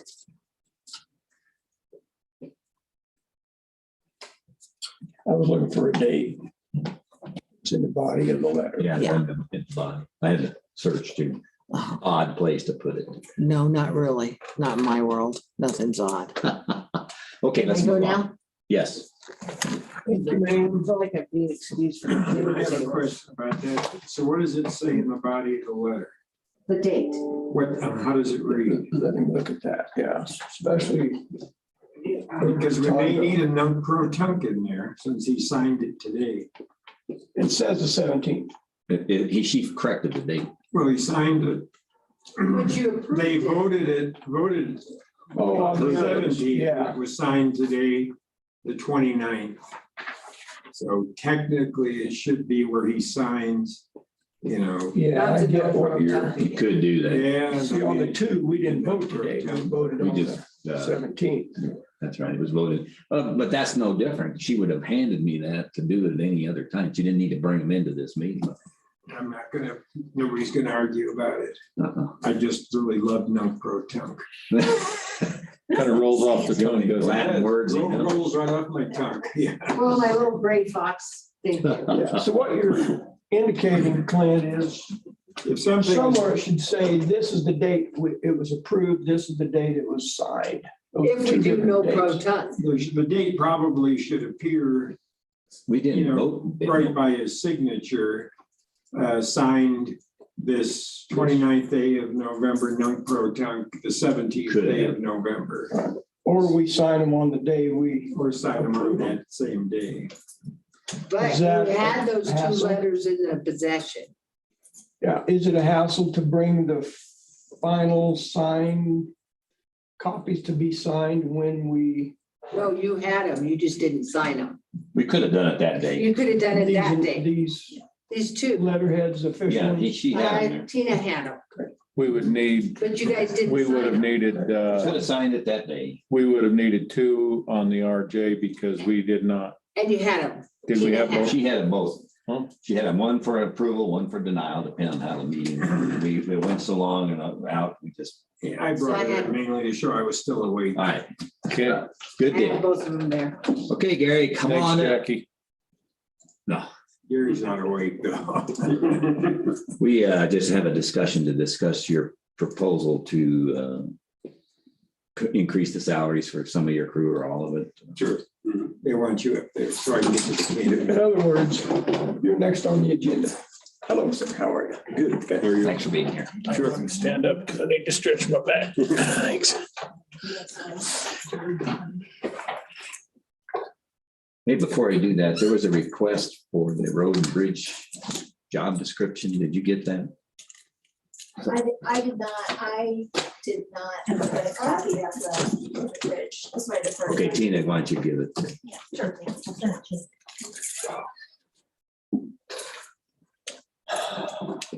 Okay, so Gary, we had a discussion when we went over the in our workshop for the final budget that we were pulling together for next year. We had proposed salary increases for some of your crew and we just wanted to clarify what's up and what you're doing. Well, to begin with, we talked about at How the you rolled budget, in the other, pardon? and how you rolled in the 2% that we had for the. Well, back to what I was getting ready to say, we talked about at the budget hearing doing a 2% and 1% increase, which I'm not a big fan of that whatsoever. And the reason I say that, it helps people out at the top of the pay scale largely, and the ones at the bottom of the pay scale, very little. You know what I'm saying? Because if somebody's getting $30 an hour and they get a 20 or 2% pay increase or cost of living allowance or whatever you want to call it, they're going to be raised 60 cents. And the guys that are making $17 an hour, they're only going to be raised 34 cents. So to me, it makes more sense to go across the board a certain amount. I think everybody gets pleased that way, or they're satisfied that way. And the 2% on our budget for this year would have been approximately $15,000. I'll just throw that number out. And next year, as far as that goes, the 1% was going to be half of that. And so I figured out to where $1 an hour across the board was going to put us. And instead of being approximately $15,000 pay increase, it was going to be about $34,000. But with the way things worked out this year, we were budgeted like $784,000 for payroll, and we came in $80,000 under that. So I feel like, even if we just used the money that was left after this year in excess of what we were allowed as far as budget authority, then we could pay for that dollar across the board pay increase. And it would still not be any more than what we talked about at the budget hearing, and just not even mess with the 1% or 2%, just do the dollar across the board. And I guess one of the reasons I came to that, and Reagan may have told you, I've been traveling around lately and I'm seeing what people are starting others out at, as far as companies. I'm seeing McDonald's starting out at 17 and $19 an hour. Our starting pay for an operator is $17.34. So I mean, to me, it's ridiculously low, or at least low anyway. So even if we could just get that up to $18.34 an hour, I mean, that makes sense. It meets the guy. The issue we had was making sure we got a story we're consistent with across the county, what people are doing. Yeah. So anyway, that's kind of how I come up with that. Okay, questions, Kevin, you got? Date of implementation. I put on the payroll change forms for the the payday that's coming up. Like the 16th of November. So it would be effective on the end of December's payroll.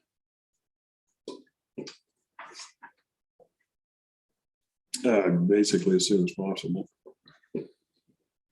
I was curious as to why then, rather than going ahead and doing it the first of the year when all the rest of the pay changes take place. Well, mainly just so it could get done as soon as possible before I'm gone, so that I can lobby for it too. We can still lobby for it. It goes into effect whenever. That was the main question I had. Tom, go ahead. Yeah, with all respect, Gary, don't try not to think what I'm gonna say is disrespectful, because that's not the intent. To me, this is business. This isn't personal between you and I. I guess to your point, there was no lobbying done here. You did this all on your own without consulting the commissioners at all. Mhm. Do you believe you have that authority? Apparently you do, or you wouldn't have done it. Do you believe you have the authority to just blow off the 2% cost of living adjustment for the county employees that the three of us voted to do through the budget process? Well, I don't know what was voted to do, honestly. I don't know where you're at on that 1 or 2%. Yeah, we never won. Well, we discussed one, but we agreed to incorporate a 2% cost of living adjustment in the budget for 2022. No, I didn't think that this was going to get passed without consultation with you guys. I left that up to Braden to bring to you. So what you guys do with it is up to you. Yeah, I mean, understand. it bears no weight with me. I mean, That's the way it came across, was because you were not here, right? Did we ask him? We talked to him initially. Just at the budget hearing. Yeah, but that hearing, we talked about 2%. Yeah, nothing was decided.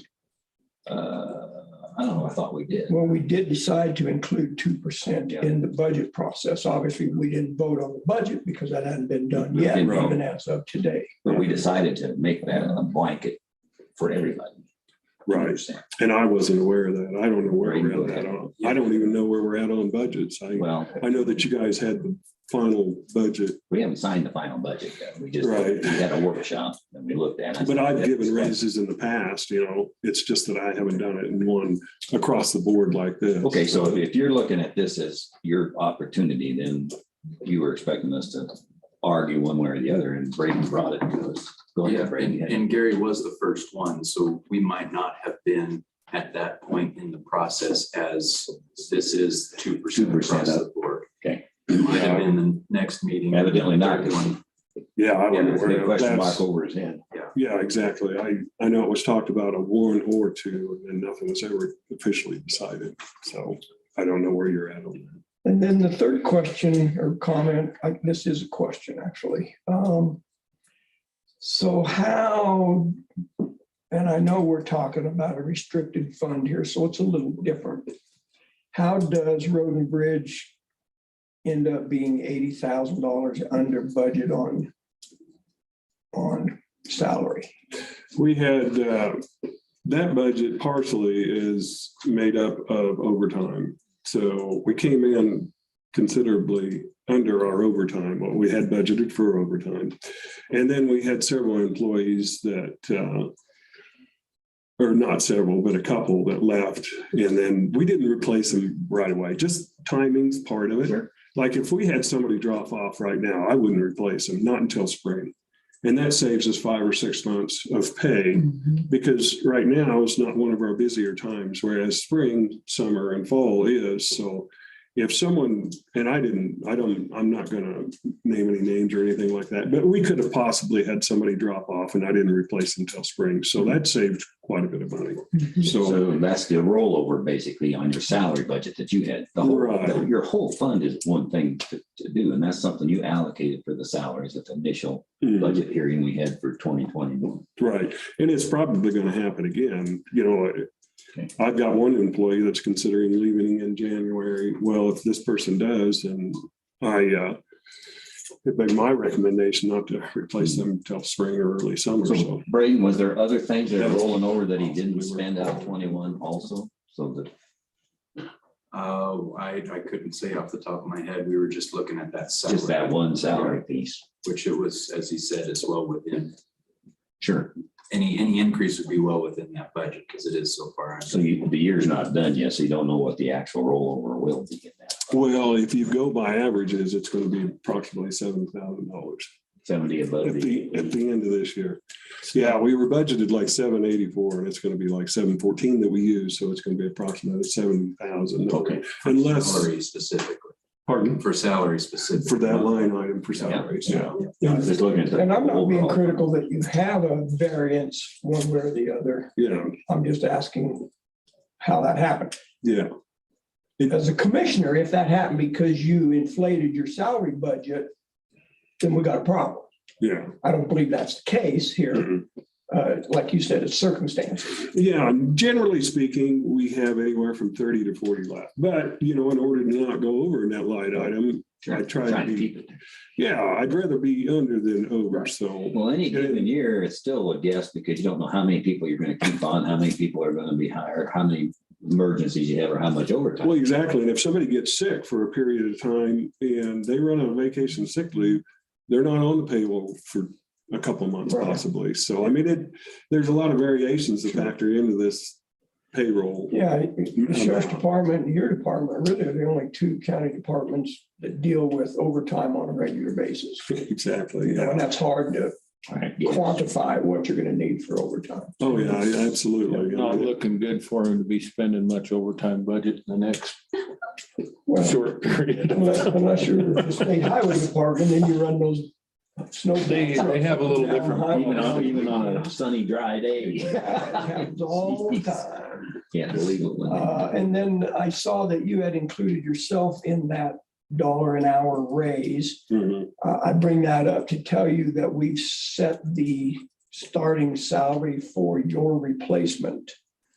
So whatever happens is not going to apply directly to your replacement position. Does that make sense? Yes, and it's not going to matter that much dollar wise if I'm included in this. I'm okay with it. One of the reasons I included myself is because we got a COLA for 2 years and I decided to give that money that I would have Everybody else. gotten for my increase in pay to the lower range Yeah, individuals. And I thought, well, after doing that for 2 years in a row, it's time to include it didn't make me very popular at my household, so I did include myself. Yeah. Yeah, my wife wasn't very happy about it. I can understand that, but anyway, that's one of the reasons I included myself. Yeah, and I think this whole thing brings to light a different issue. And that is do department heads have the authority to instigate raises for their employees, non-budgeted raises for their employees? This was not a budgeted raise. I personally don't think they do, including Gary. This is a little different because it's restricted fund. But that's my opinion. That doesn't mean that's policy. We don't have stinking policy about it. That's one of the problems. Who is in charge of the salary schedule for this county? Well, in a way, it is budgeted because this budget that we'll get for 2022 this raise is incorporated in that. The money, what I get budgeted for this line item for 2022 will handle. Yeah, I get that. And I don't know if Braden's got one of the payroll change forms, but I put my signature on there and there's another signature for probably let me chairman of the board. Let me look at it this way, Tom. I agree. At first I had the same impression because it was sort of all done, but the way he's described it, it was a proposal that we still had to approve. Absolutely. And so in that light, any department head can decide he wants to change something in his pay schedule and it would come to us for approval. Unless we had a policy that was set where we have steps for certain times, like we will eventually, but up till now, that's not been the case because we've always done it on a case by case basis, apparently by history. And so I can understand how that came to us a little bit differently. And probably because Braden pointed out, you were the first one out of the chocks and didn't understand.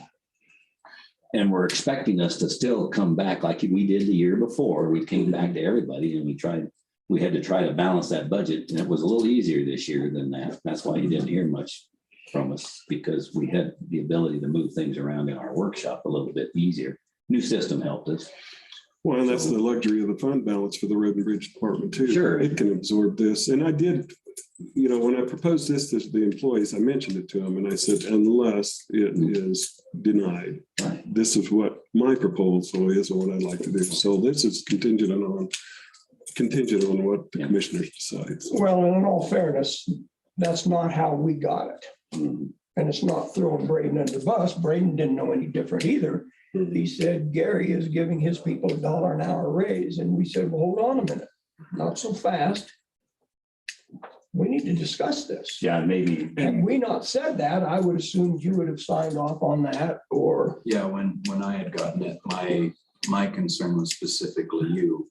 Because I knew at least the precedents had been set that the department heads had to be approved by the commissioners. Well, and that So would that's be why I brought what it the up. words should have been. This is a proposal from Gary for the structure. It came Right. across, this is what we're gonna do. And so I think that was gonna be the thing I threw in is like, there isn't good procedure for this, or at least there's not a standard procedure for it. And And maybe that's a misunderstanding on my part, because the person that Braden took the place of, it was my understanding that this got signed by me and then it was presented to the board. That's right, and that's exactly what's And maybe- happening, and it hasn't happened yet. Well, And so you're right, you're absolutely right. To me, after understanding this, you are proposing something that we still have to approve. well, I think that's something that falls through the cracks when there's a changing of the guard. Well, Braden replaced the last person. Yeah.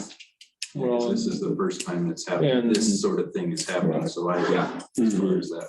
It We happened also have traditionally. the issue of an out of cycle raise, something that wasn't Right. budgeted for Right. 20. You're asking for it to take place in Earlier than we're 2021, doing everybody else. which is whether you have excess money in your account or not, it was not budgeted for a raise, $1 an hour raise across the board in 2021. Well, from a commissioner standpoint, but based on the employees we got, the salaries we got for 2022, this will come under what we're going to get budgeted.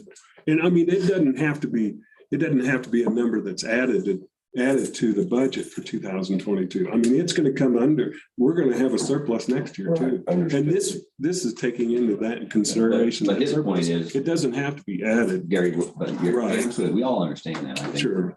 Kevin's got a good point. Everybody's starting new with this new pay scale for next year, the new budget. Anybody during the course of the year could come and say, I want to change things and I want to give my employees a raise. The sheriff's done it before. It's possible to do mid-cycle. It's not a law that says you can't give people raises during the year. But that's sort of the standard. And when you start the year and we're going through the budget for next year, we're approving next year's budget. And that's why it makes sense to uniformly start everybody. And this would have been good to have seen when you came in with your budget Exactly. request. This was after the fact that I started crunching the numbers and when the 2% and the 1% was considered. So I didn't have it prepared and I didn't know what you guys were even considering for and then the cost of living allowance. So this is basically after the fact. Well, a lot of things happen because Braden was in and out. Some people got sick. We had a transition on the machines and all that. And so some of this got scrambled. Right. I'm just saying that this is the reason I didn't have it prepared because, I didn't know where we were at for final budget for the payroll and things of that nature. So. I think my question, to Tom's point, should we be considering something if it wasn't originally budgeted for? Is that? It is. I agree. And I was going to say what Kevin did. The process should have been us looking during the budget hearings of $1 an hour raise across the board for all road and bridge employees. Then we could have had that discussion after that fact. I still think there's other cats to skin in this whole process to get it on paper so we don't end up in this deal again.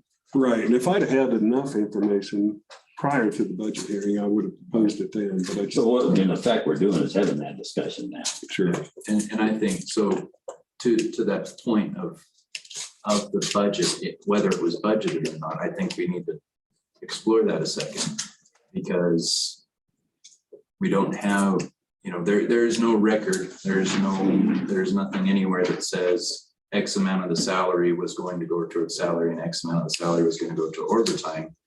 I think overtime becomes kind of the gray area in this conversation of we have the budget to increase it, we'll be within budget to increase it.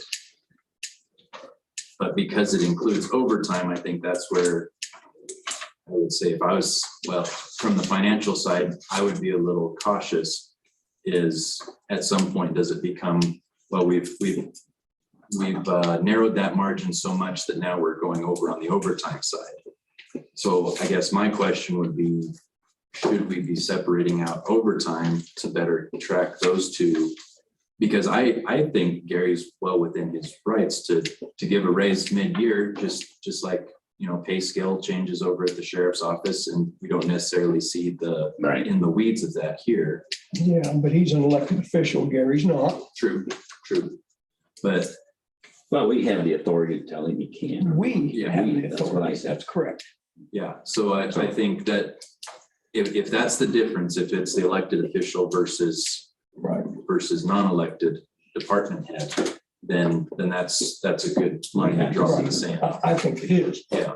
I also agree with your overtime thing. Now Shannon, you know, he'll lose his mind because he can't get a grip on his overtime dollars. And I doubt Gary could very accurately, but still, so what? So you miss it. Let's put in 40,000. If you miss it, you missed it. Yeah. But at least it's in there as a separate. And I think the more important side of that would be that the salary is correct, though, because we would be able to take whatever, it's not that the overtime is going to be correct, it's that the salary will. Contribute, So- that the overtime is based on, Right. would be accurate. So what I've heard today, it sounds like he's got a handle on his salary, and he knows there's a margin that he's got now on that original salary that is going to be overtime. Do you know what that is? Or do you still need time to have him calculate?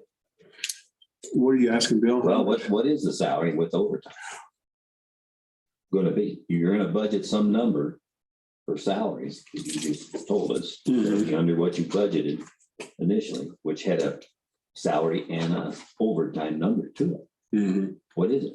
Historically, well, You got- it varies from person to person. I mean, you can't track. From year to year. I mean, some Well, individuals may not. Historically, it's been 50,000 or is it For the overtime, we budget $15,000 annually for the Okay, overtime. that's what I was And generally speaking, it comes in at less than half of that. But Okay, we, so that's what Braden was asking. So sure, he can track it and we can agree that what you're proposing fits within a window. Otherwise, So you we'd don't have been have that out. broke out at all. We didn't have I that. don't see that. No, he doesn't see it. he doesn't see it, I know.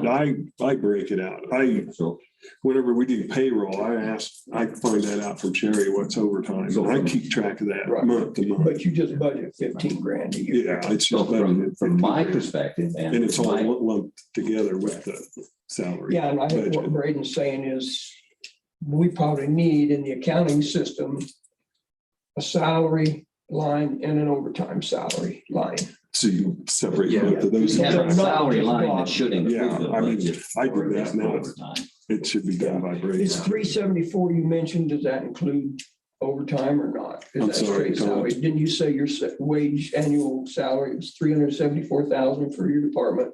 No, like this year, it was 784 Oh, maybe I'm. or Okay. Oh, yeah, 85, okay. 784. And does that include an Approximately. overtime projection or not? Yeah, Okay. there's 784 that is the entire salary and then less 15,000, but it's all lumped together. Right. So it's. So that's what the question was, and Braden's doing a good job of being fiducially responsible,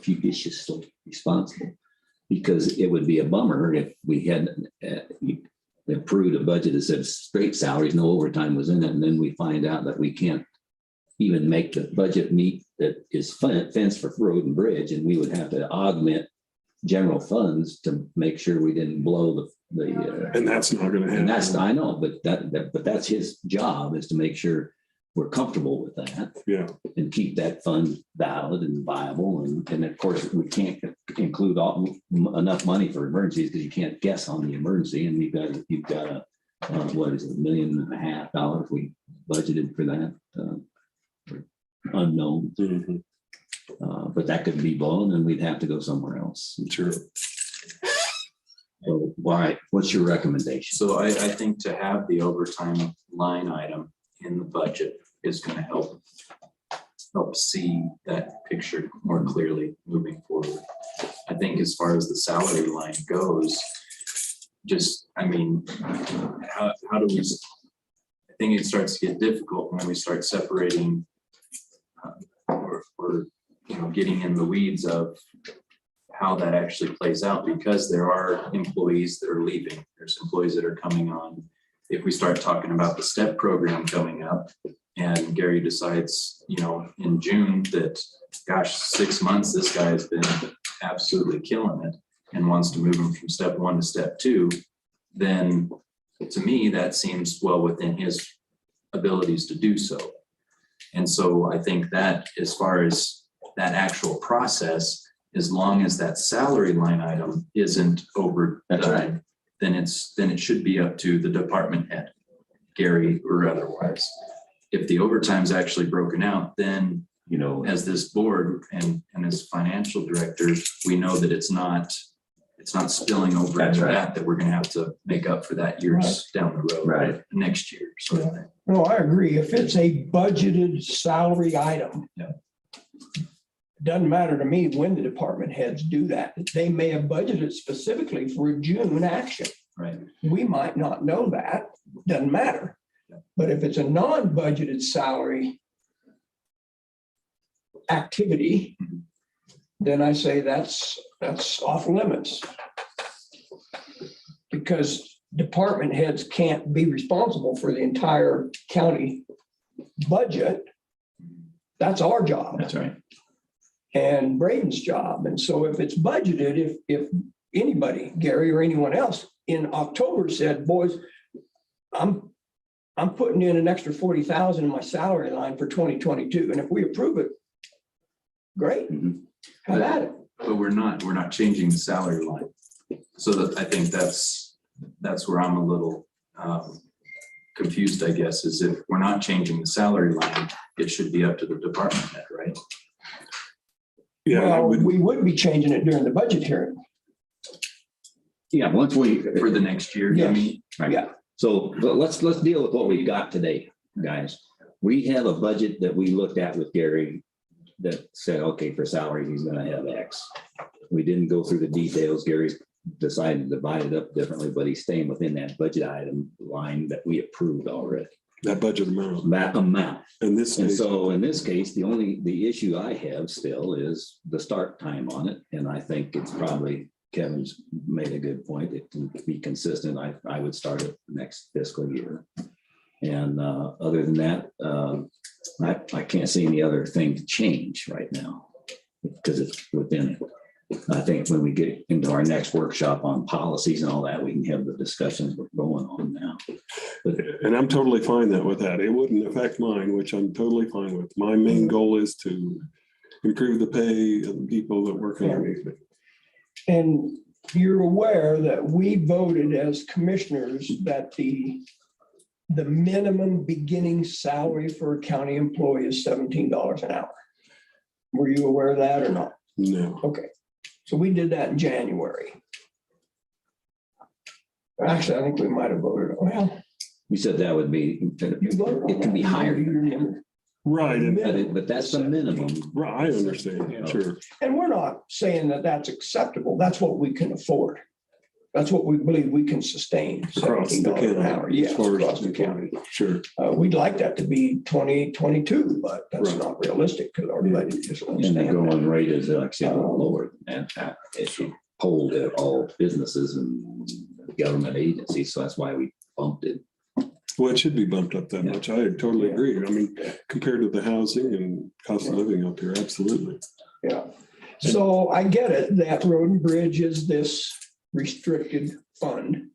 The question we should be asking ourselves when we consider voting on this request, is this sustainable? It probably is because you're pretty well funded.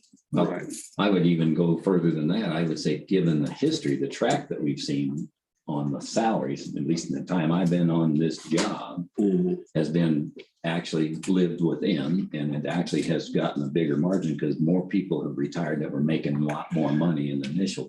So that budget line itself, the top line on your fund has kind of remained. Well, and quite honestly, I think we're safe. the employees, I'm not going to speak for all of them, but they know that we've got a fund balance, and then they they look at what they're making and they go, well, now, wait a minute, if we've got 1.5 million in fund balance, why are we making less than 18 bucks an hour to go out and run your equipment? Right.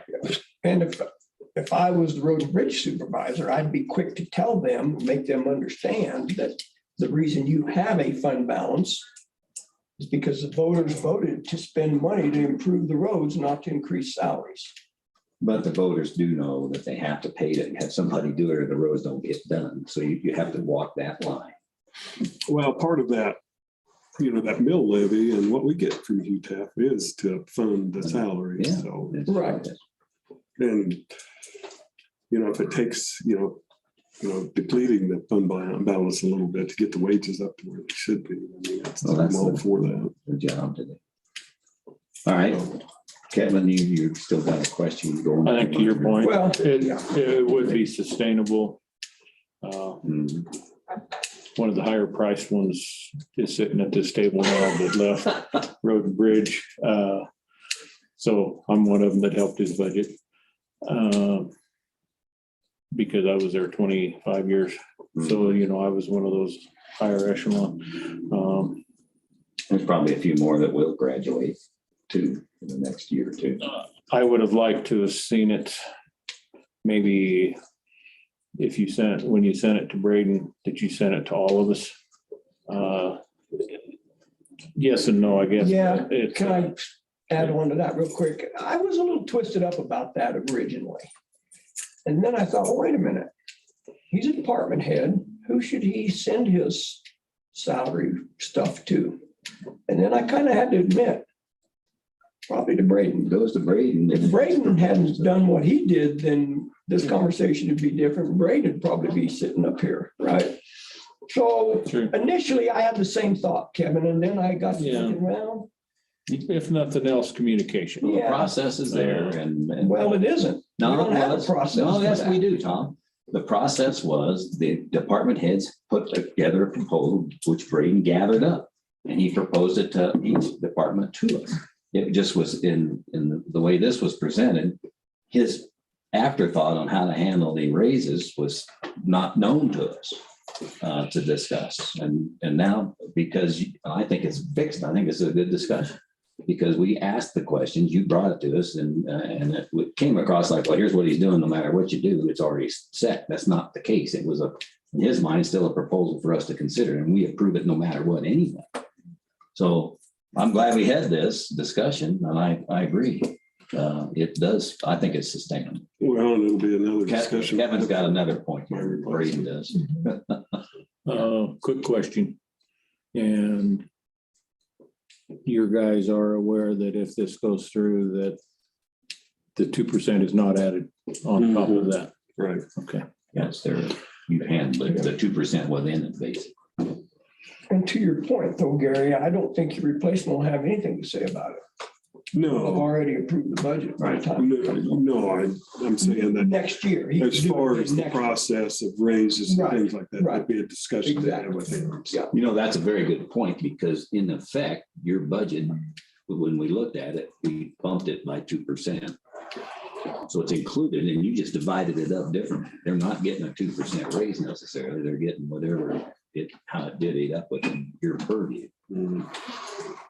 But I mean, that's something to Could be consider in more. the future. The percent raises are great for that upper pay scale. Yeah, you made a good point, and that's that's between you and them to have them understand why it was done that way and what you're doing to help the lower end of the pay scale. Right. Great. Instead of increasing that gap. Yeah, well, and I just think that's part of life, man. That's part of working. Mhm. Your boss agreed to give you a 2% cost of living adjustment. Doesn't matter how much you get paid. That has nothing to do with it. Your boss treated you fairly, meaning us, when we said 2%. You got the same cost of living adjustment everybody else did. It was an adjustment. It wasn't a raise. But it wasn't the same dollar amount. No, I and get that's it. never intended to be. That's why it's. To me, given on a that's more percentage. fair to, make the dollar amount the same for the guy that's making $30 than the one that's making Right. 15. So we don't need to debate that anymore. Right. So It's what it is. So any other discussion here, because we gotta move on. The only thing that I want to make sure I'm hearing correctly is kind of a black and white at the end of the day, as far as the process goes. Any potential or change or actual change to the budget should come through me first and then come this direction. If he has The a, budget shouldn't be changed, number one, right? Once Right. we vote on it. And that's not something I'm asking. no, he's not asking. Right. Yeah. But you're talking about it, if anybody has a, first of all, they work it between you and them, first of all. If it's something that has to rise to us to make a decision on, then we're looking at you to bring it to us. Because there's a process, I mean, Yeah. there are other things where line items one line item goes over, you're under on another one, and you can swap that back and forth, and we should never see that. Within a department. Within a department, that's right. Yeah, So changes I to the would overall say- budget should end up. on that's this right, table. exactly right. And any swapping between any Fund line has item to be, change would have to come through. he's talking about it within the fund. Yeah, but even within the Within. fund, if there's any change, it will have to come through here. Because we'll vote on it. No, listen, guys, if he's got tires he's buying and he doesn't have to buy as many tires, I don't care whether he uses the stuff that he saved on paper or on something else. Yeah. What matters is if that budget on the department itself starts getting pushed because if we're in trouble, that's your job to make sure we're aware of it. Right. Yeah, but as far as the actual, I just want to be clear that as far as the actual budget numbers, those Yeah. will not be changed unless. they No, come through. that's right. Right. So it'll just be one is over budget and one is And under. he hasn't changed anything in his budget. And the only way we can change the budget once it's approved is through resolution. Resolution. Yeah. And we have to approve it. All right, so we Well, got I it. Is think we it have to clear? make I think we have to make a decision. Yeah, I move that we accept the proposal that Gary brought to us, and it begins at the first of the year. I would second. Okay, been moved and seconded to move forward with what your proposal was, the way you described it, and you're remaining within the budget. Braden, you got any more discussion on that? The only thing that I would suggest when we say first of the year, everybody else's will be starting. Whenever the January first of the 16th. fiscal year that you have. Yeah. Yes. Okay, I just want to make For sure the that's. payroll Pay- starting Pay January period in 16th. January. Yeah, So it will be the February paycheck, good point. which will be the first actual month of the year. Payroll cycle Yeah, of the year. the new payroll cycle. So beginning. And then they'll make January. that up on the last payroll cycle of Beginning of 2020. January. The December, in order for it to work right with the budget, any changes would happen the next year. The December paycheck is the December 16th through the January 15th. So they'll So get this- 12 months. So this is going to be January 16th through February 15th. Right. And they'll get this, it'll affect their check that they get at the end of February February. 20th. And then it'll affect their check they get at the end of the year. For the full year. Yeah, 12. on January 2023, they'll get that same. Right. Right. Provided they're not given any payroll increases by the Or department. whatever happens, that could change their salary in turn. Okay.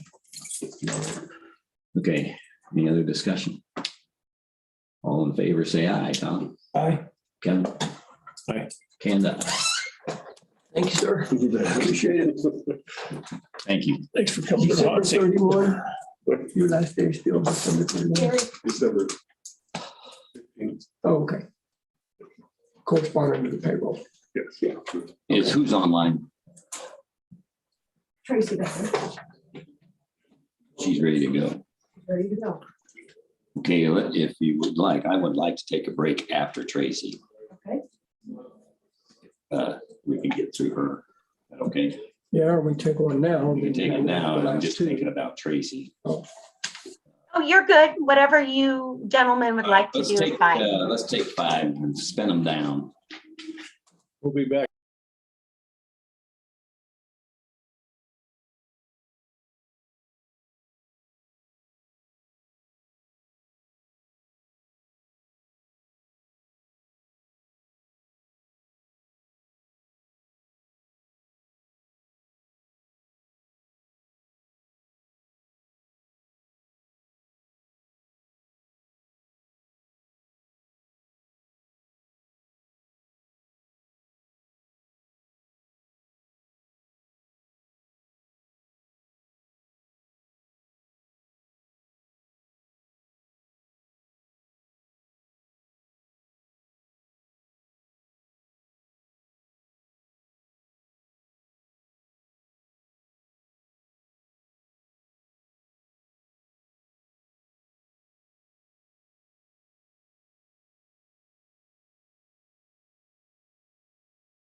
Okay, we're back online here. It's 11:31 and we are at the point where we need to discuss my neighbor's covered funding assistance for mobile markets for 2022. Tracy, can you hear us? Yes, I can. Can you hear me? Got you loud and clear, so go ahead and. All right, great. Thank forward you. your- Thank you so much for letting me speak with you gentlemen today about our program. We are just moving right along. It's been a really good year and we've served a lot of citizens of both towns and the county.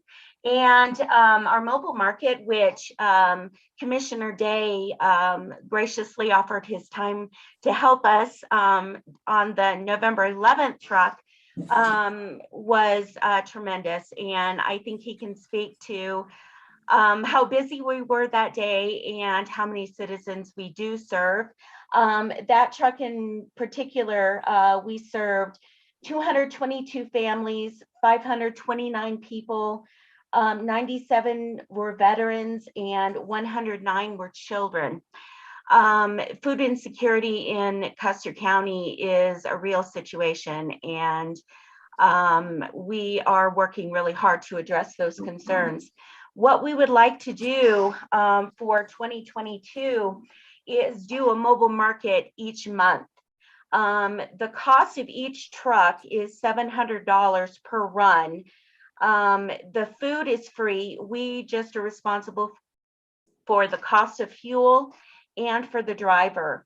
That cost would be $2,800 that we would request help from the county. We have already approached the town of Silver Cliff, and they enthusiastically jumped on board and have committed to helping us with the cost of 4 trucks for next year. So like I said, we were just asking the same of the town of West Cliff as well as the county. Okay, so say the total dollars again, 2,800, wasn't it? Yes, $2,800 would be the cost of 4 trucks. And like I said, the food is free. It's just the cost of fuel and the driver. So it would be $2,800 we're asking of the county, and then also the same amount for the 2 towns as well. Silver Cliff has already enthusiastically agreed to help us. And I am meeting with the town of West Cliff in December. Okay, any other discussion on that? Well, Kevin, you were involved. Yeah, I did come up and participate for, well, till about 12:30, I guess, when I left. There was a tremendous turnout, I guess, would be.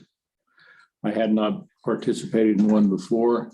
At the time that I left at 12:30, there was still a line of cars down as far as the dollar stores and waiting to be served. And it was set up well. They had different stations, so basically they could drive through, and as they came by each station, then they would load their cars, and registration up front when they first come in the parking lot, and just kind of a quick drive through.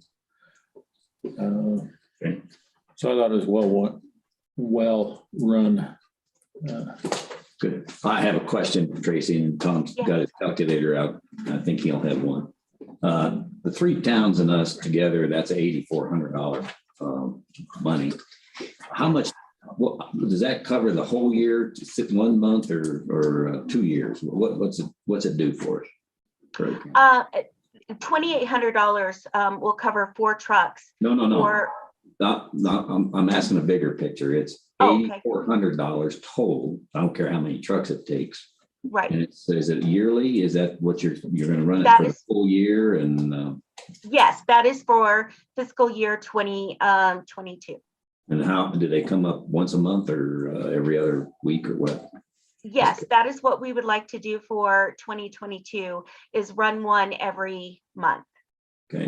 The need is definitely there. And as the economy continues to be dire and so forth, a lot of families are really having a hard time making ends meet. It is never in any way meant to take away, a person's part in buying their own groceries and things of that nature. It is only meant to supplement.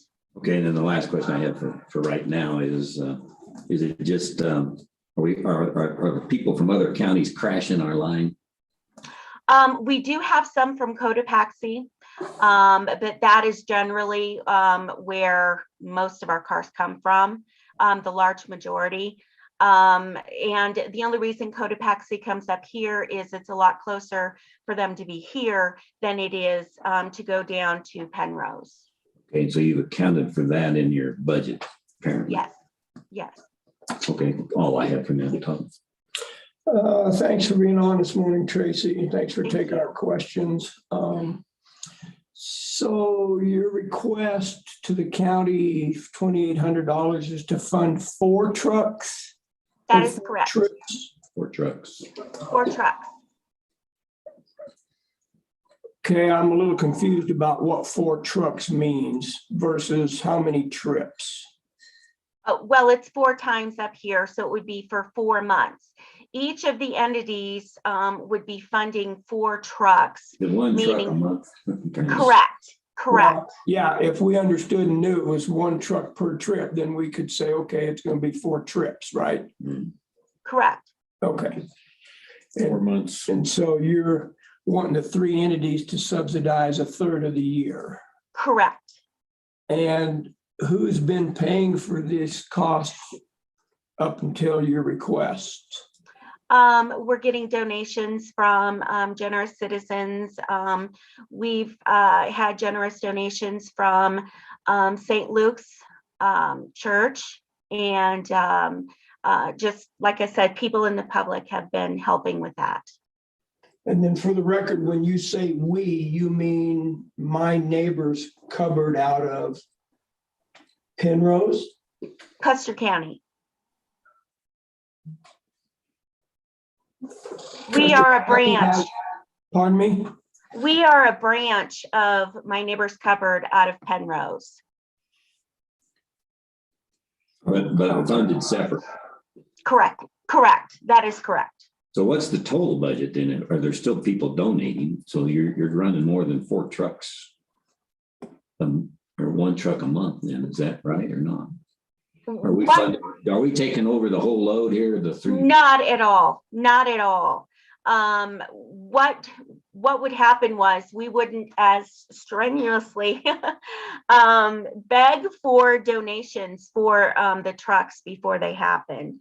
And I'm all for citizen, input and so forth. And we always need donations of different items. The trucks are, because they cost $700 per run, it would free up a little more money, I guess, that citizens would be able to give to help us get other items that we need for citizens. Where is this one? And you're wanting this for 2022? That is correct. And so that I understand now, so there is a branch of my neighbor's cupboard officially in Custer County. Yes, that is correct. And that's made up of just individuals? Well, I'm the administrator of the program up here, and we have volunteers that help during the mobile markets that do happen periodically at this point. But we, like I said, want to do one every month in 2022. And we also have our weekly cover distributions to citizens that happen on Wednesdays and Saturdays each month. And obviously you haven't been doing this on a monthly basis. This is something you're proposing for 2022. That is correct. Thank you. How many did you run this last year, Tracy? We did one in February, one in April, June, September, November, and we'll have one next month in December. So you'll end up with 6 this year then. Correct. Okay, thank you. Thank you. And thank you for your kind words also. Are you currently housing My Neighbor's cupboard out of the VSO office? Yes, the county annex, that is correct.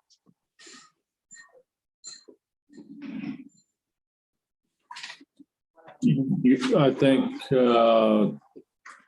piggyback onto that, you were going to be looking for a new location for that. Could Yeah. you fill us in on how that's going? Yes, that is correct. Right now, we're still in the process of doing grants as well as looking, as everyone knows in Custer County, everybody is looking for space and, it costs money. So we are still in the process of doing that, but we are very actively looking. So My Neighbor's cupboard, next year, your plan is to do a monthly distribution out of a semi Correct. and then house inventory, food inventory throughout the year. Correct. Okay. And you don't have a timeline of when you would be out of the VSO offices? Well, it's technically the county annex building because there's also the sheriff's office and interrogation room. The coroner is also there and so forth as well.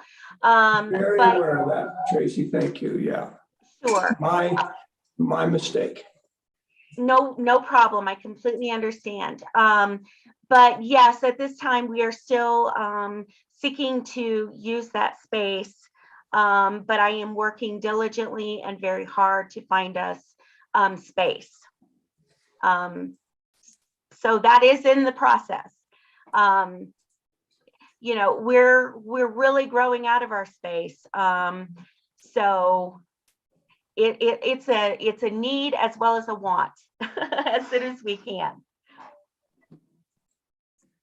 And I think one thing that really sets us apart as an organization that's also a food pantry is we not only offer these food items to citizens that are already going through a hard time and need a little bit of assistance, but we also give their dignity and self-respect back because we have everything set up where they can shop our cupboards, not just put some items in a box and say, here you go.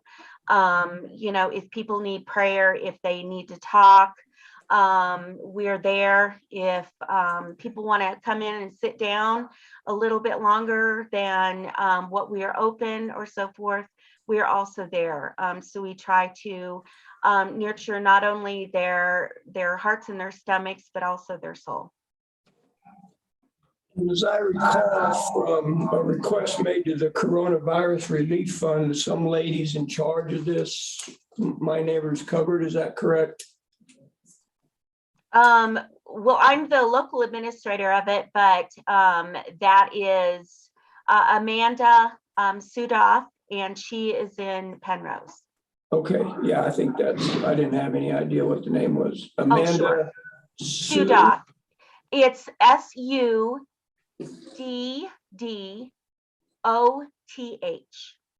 Sudoff, okay, TH, thank you. Thank you.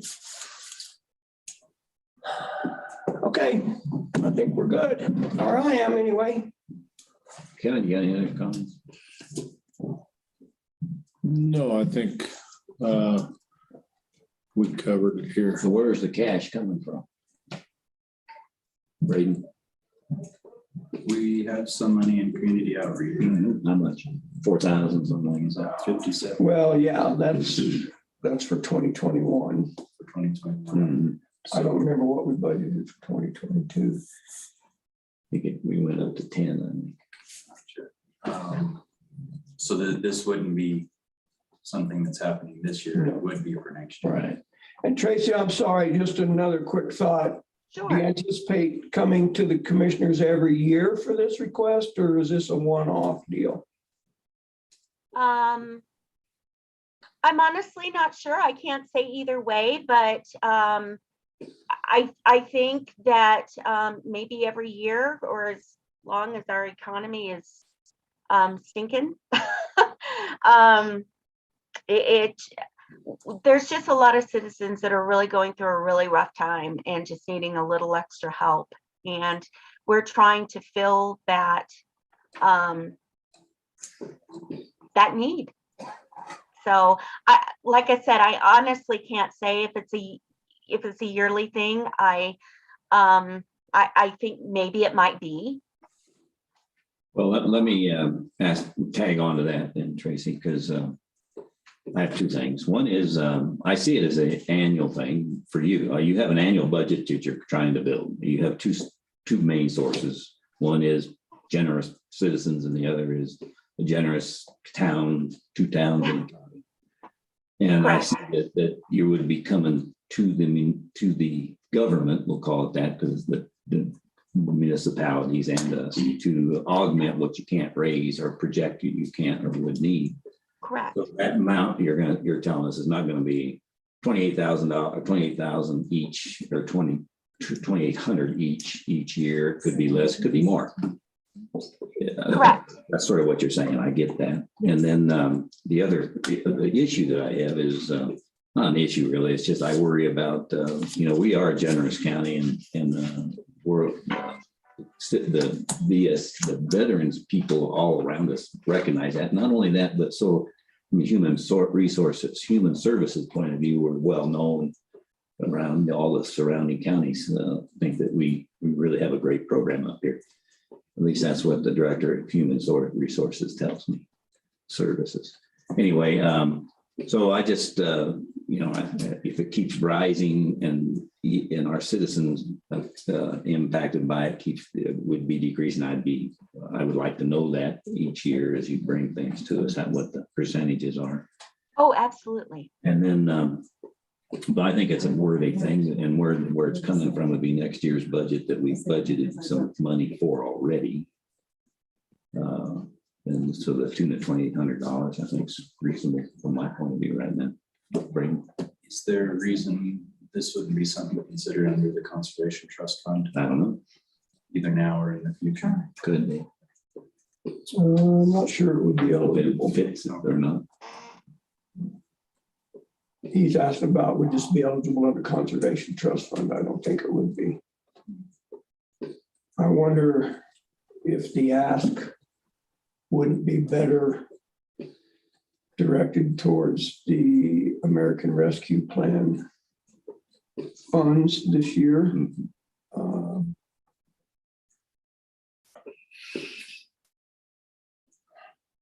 It was stated as economic difficulties right now, Right. which to me That's what that would fall under that for. category. But to fund it now, or to give them the budget and then augment later, we can have that discussion with the committee then. Yeah, I mean, if we look at the community outreach, this ask would be for a third of the whole budget. I'd like to see us direct Tracy to make application to the American Rescue Plan.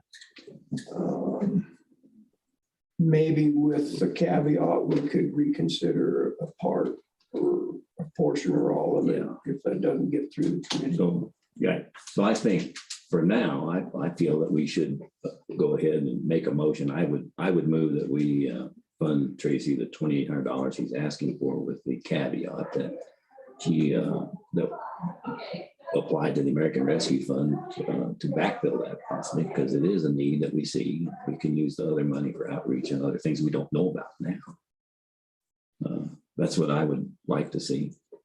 And I was hoping the motion would be to direct her to the American Rescue Fund, and then Well- we would consider backfilling Well, but, it if they don't. but she can't budget that. Well, she can, I guess, but the towns could do the same thing. Well, doesn't matter It's up to them. to us, but But I think we should fund it and then backfill it later, because we don't know what other priorities there are, and then she would be caught short. If we fund it first, then we would have to go to American Rescue Mhm. Committee. to That's get true. that money back. and I'm not That's the sure only that would be.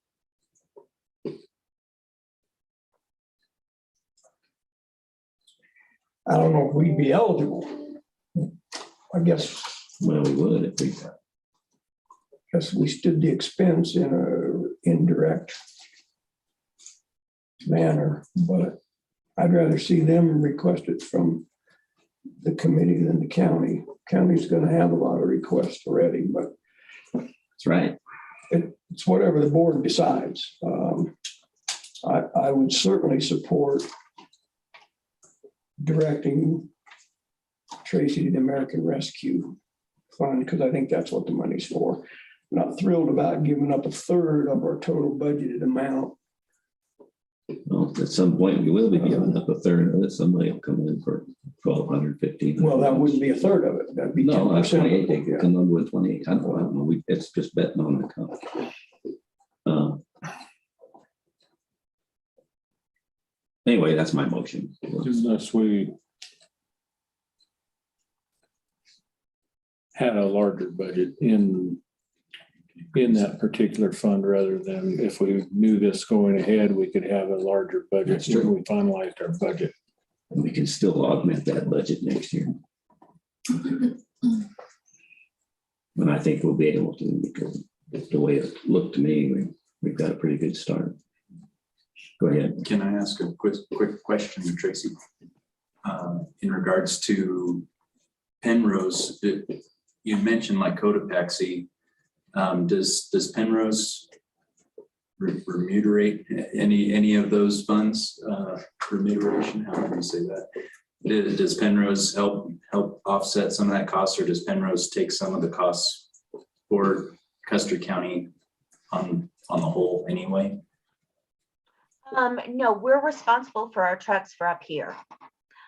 They don't help us in any way fund our Custer County trucks. We have to fund those.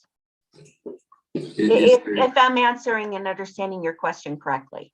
Yeah, I wasn't sure if Penrose was paying anything for this service to be up here or cutting a break any direction there. No. The thing I was wondering is if there's a good chunk of Cotopaxi that's coming here, is there negotiations with Penrose to say, hey, we're servicing some of your clientele? Is there any money there? I can certainly approach them about that. But I very seriously doubt it. I mean, they're serving people from other areas as well. We don't turn anyone away or say, oh, you're Fremont County, we can't, give you food today. We can't do any of those things. I can certainly see if there's any way that, they can cut off some of the cost of the $700 per run. I just don't know how that'll go over, to be honest. No, thank you. Appreciate that. I think my suggestion as far as finance side, it would be cleanest to go to the American Rescue Plan Act Committee first. That would give, if Silver Cliff has already agreed to 4 months, that would give her 5 months to get that figured out. If Westcliff doesn't, and be able to clean that up, because I do think that if we did it on the front end, then we as the county, whether that's me or what that looks like, would have to go to the committee to read. Yeah, I agree. That's why I don't even think we would do that personally. I think this is something we should fund. I just have a problem spending down the American Rescue Plan. We're putting things cart before the horse. We don't know what the priorities are. We've got to get the committee. And I have some comments to make on that later on their process in a little bit. anyway, that's, we can, Or add it to the budget right out, either way there, I think is. could do that. Look at the $2,800 and decide, based on what I've seen, you could probably do that now. And move that in there if we wanted to make a budget resolution to do that. I just add it to the budget. Yeah. We're still. in Since that we haven't process. finalized Said it, we haven't finalized it now. Yeah, that's right. I'm sorry, we don't need a resolution. would you be adversely affected to something like that? Or do you think it should go through the? Yeah, I'm gonna vote no on it because number one, I don't believe it's fiscally responsible to start adding donation requests to our budget. I do believe this is a perfect reason why we have the American Rescue Plan, and I think the collaboration needs to come from organizations, not the collaboration, that's not the correct word, but the whole spirit of that American Rescue Plan is to help community and counties. Obviously, counties is kind of the first priority, but I just think that's exactly what it's for. If the American Rescue Plan said no, then I would not be opposed to taking another look at it. Another way to look at it. Yeah, which helps me out. So, because just from my time up here that one day, I see that they are filling a big void, and so I don't want them to go unfunded. That's Yeah, I That's what agree. I'm I mean, saying. I've helped So- them twice. I've seen that as well. We certainly funded my neighbor's cupboard, Yeah, we have. not to what they wanted, of course, but the coronavirus relief fund, I don't know. I don't remember what they got. I'm gonna guess. Yeah. Yeah. I was gonna We say should have that. 10 Actually, grand. so this would fit in the community service, that pot of stuff that we always get at the end of the year. Tracy ought to be coming to the well sooner to get it looked at as a permanent fund of some kind that you're always raising money for, which you are. Correct. So I think I would be, if we are in agreement to take a look at it, if it does not go through the ARP process, then I would like to look at it again to go ahead and fund it myself. It's a separate issue. And which would take a resolution at that time, but Unless we look at it, yeah. We can go and increase it now and do that. But, Have it ready to do it later. I could certainly Let's do that. support that motion. Yeah, let's do that. And maybe we don't even need a motion.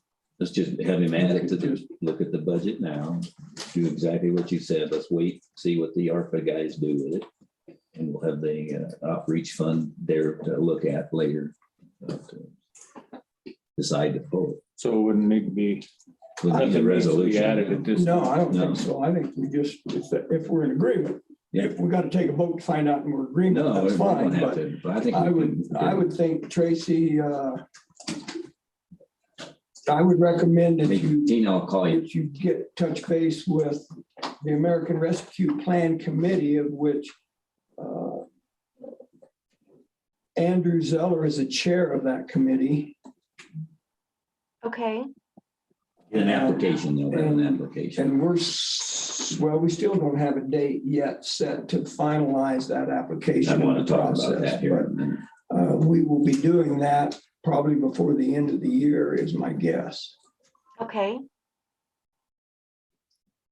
And then if that does not fly through that, then I think we would be willing to take another look at this then. Okay, sure. No, I completely understand. And that's very fair. I just was honestly unaware of what the process was. So I will definitely get in touch. Do I need to get in touch with Andrew Zeller or Yes. Tina? Oh, Andrew? Okay. Yeah, I would. I just send him an email and say, when you get your application finalized, we'd certainly be interested in applying for some money for my neighbor's cupboard locally. Right. Okay. Good idea. And then we've got it blocked out and then we can deal with it later if we have to. Okay, sounds good. Thank you. Thank Okay. you for your time. Thanks, Tracy. Thanks, Tracy. All right, next one. Discuss the audiovisual part-time position. We did, the reason this is on here is we had our workshop and we had some discussion on this and decided we needed to finalize this by bringing it to the board to take a look at and discuss that part-time position. This is for the audiovisual halftime audiovisual support and fund the Jordan Benson's position to that, be able to handle that extra job. We had some discussion on the need for it. The big demand for the technology and assisting training and those kinds of things we talked about. And also there's the issue of Jordan using a lot of his own hardware, software for stuff that he's been doing. I thought he was directed not to do that Well, anymore. I know. I said, So that's not an issue. That was an correct? That's issue. been addressed. I don't know if it has or not. Well, Vernon told us it was. Did he? Okay, did he, he's not doing any more of that? After the big one down, our big STR meeting, I believe he used his own equipment. And I think Vernon said the other day that Yeah, he didn't Oh, want that's to bring in that back because Yeah, and that If owl something were wasn't, to happen, that was OEM's. That was county property. yeah, that's, anyway, yeah, that's, I remember So that. that should not be an issue It's not. moving forward, right? to the best of my knowledge. Yeah, Yeah, according to Vernon. okay, and so I'm just bringing it up for our discussion now. So I'll open it up and see what we got, what we've been thinking about since then. Go ahead. So, I'll defer. Well, I'm the one that initially brought this and pushed for Vernon to bring this to us.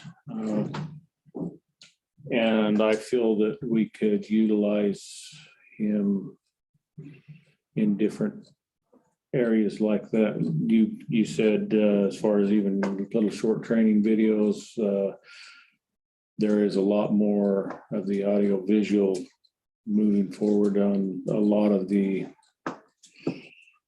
website things. And we utilized him some on the Justice Center, making those little commercials and things of that nature. I feel that we can utilize him in that extent to go ahead and benefit the counties. I think I agree with that. Reggie, you've been using it before too. What's your impression?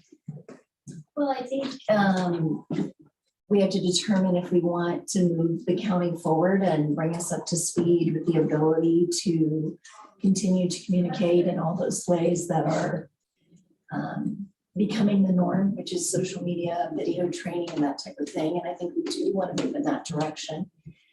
Jordan and Vernon are very busy with the amount of hours that they have now. It's difficult at times to get the IT department because they have so much that they are responsible for, from fixing someone's printers to other special requests and all the departments in the county. And I think adding Jordan in this particular manner, if you're making him from part-time to full-time, will give them the ability to better meet the needs of the county employees with the things they need in IT. And also will give us the ability to move forward in our audiovisual world and better communicate with the Custer County residents. My opinion. Okay. Any issues for you, Vernon? No, sir. I just came over to answer any questions. Okay, Tom. Well, I guess based on our discussion the other day, this would fall under IT. Is that your thought? I thought that it wasn't going to fall under IT. I thought that an audiovisual department would fall under the auspices of the commissioners or the PIO. I think I remember that conversation the other day. Did I misread that or? And I don't recall if Vernon was still in the room because I remember there being a question of, well, then who's in charge of that person and where that falls. So I think that's where And maybe there's just some ambiguity there, and then we decided to move it to this platform to discuss it. Yeah, I personally think that from a communication point of view, that's not IT from across the whole county piece. I think it would be Reggie, working with Reggie under the commissioners personally. That's my thought initially. I don't know, we can discuss that. Because to me, there's an untapped reservoir of things we can do to bring what the county does to the citizens, not just emergency kinds of things. It's what does your county assessor do? What do the taxes look like? How do things evolve with time? Working with the school system, working with the fire departments and emergency services and those kinds of things. It's my feeling. Now we can look at, I don't know where else it would fit, to tell you the truth. Suggestion from just the HR side of things. I think there's two routes we can go with this that we need to define first. The first would be that we are in need of an audiovisual position, and that position needs to be created, a part-time position. The county has recognized a need for audiovisual, and so we're creating a part-time position to fill that need. Mm-hmm. In that case, I think that should be a job opening that is advertised and is interviewed for in that regard. The other route that we could go is we have a current position, which is the IT assistant, that we would like to add more to their job description. And we need to take down that route. But I do think we need to figure out which route that is, that are utilizing Jordan, the IT assistant, or the need for audiovisual specific. Make a very good point, because if he's half-time IT, then Vernon needs to make sure that the requirements for IT are met and can be able to help allocate time across both jobs. That makes some sense. That does. Your thoughts, Vernon? I concur. It comes down to the job description. Mm-hmm. So, forgive my ignorance, Braden. So since Jordan is already halftime, and we're talking about making another halftime position, is maybe what you're saying, you not just make him a full-time employee and half his hours are allocated IT and half to audiovisual? Yes. Right. So I think the presumption we're making, though, is that if we're creating an audiovisual position, that Jordan is the one that gets it automatically. And that's I think where we need to make sure we're careful there, because we don't want to run into a problem where we didn't advertise a position that opened.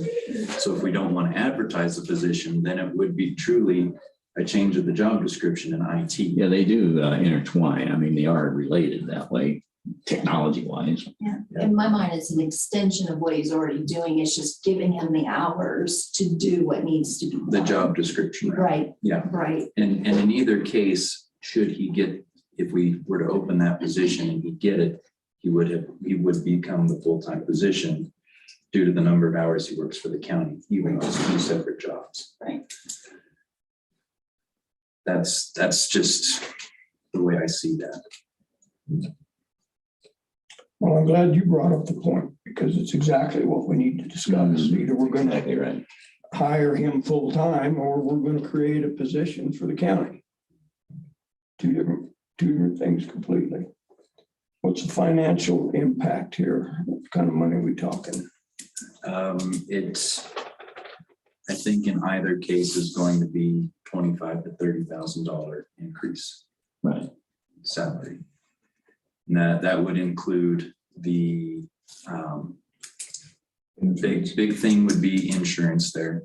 But if you hired a separate position, depending on the number of hours, it's probably going to be that many, or, it's, if we looked at his part-time position currently and mirrored it, that was the same thing we brought on, then it's still going to be about that 25 to 30,000. Either route, I don't see a significant financial gain in switching that, changing that. About the same wash. Right. Yeah. Well, and he's half-time right now, correct? How many hours? 21 hours. 21 hours. So we're not paying any fringe benefits. And if we created a half-time position, there wouldn't be any benefits for that. Right, unless he were the one that got it. Unless we make it, the other way to do it is increasing to full-time. And you're saying that in either case, it's 20 to 25,000 more because isn't that right? There's another case in the county where somebody who works for one department is working for another department, which has elevated them to a full-time status. This would be the same case where if he were to get that job, if we were to create a position, he were to get that, then we would have to do that. Now where that actually falls out, where the money actually comes from, whether it's half and half of the fringe benefits and the insurance half and half from both positions, or if it's all under one department, then it's a wash anyway. That would be how it would practically happen. So the choice is to make his position full-time is one choice. Change the job description to include the audiovisual support. It's part of it for 20 hours, whatever, or whatever half of whatever our full-time number is. Right. And that at least plays into the one person, somebody overseeing that role, making sure things get done. Because I know that was a concern on the other side, is who's gonna manage that person. And that would be cleaner if it was all in one department rather than two separate departments. Would. You got a question? Yeah, my question is, I see this as a public information function and not necessarily an IT function. So having simply an IT supervisor doesn't necessarily address. The other thing I would like to add is there's opportunities here if this media person is working with all county agencies, then shouldn't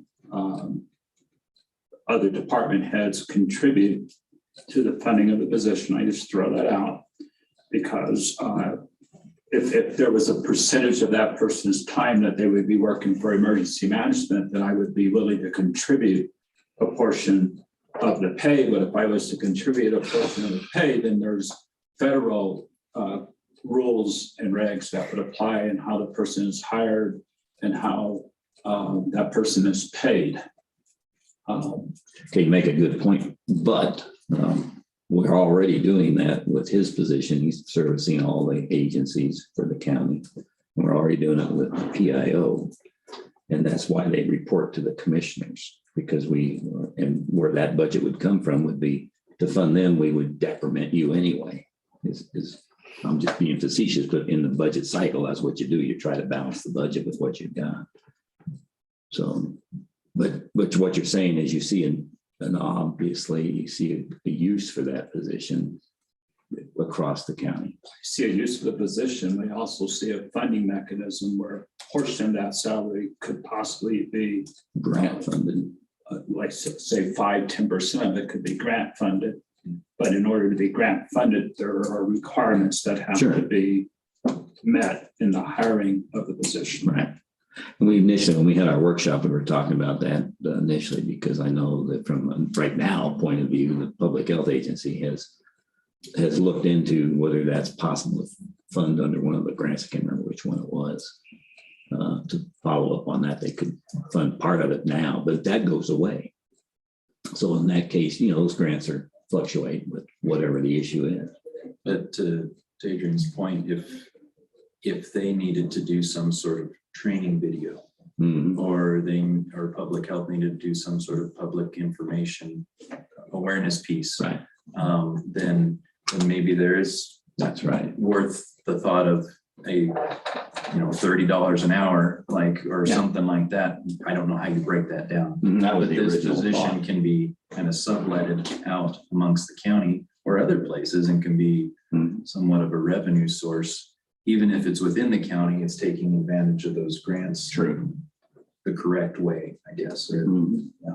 That could be done, but that could be done. We'd have to fund. Another way to do it is just fund the position, and then reimburse that fund with at least the rental time on him from each organization throughout the year.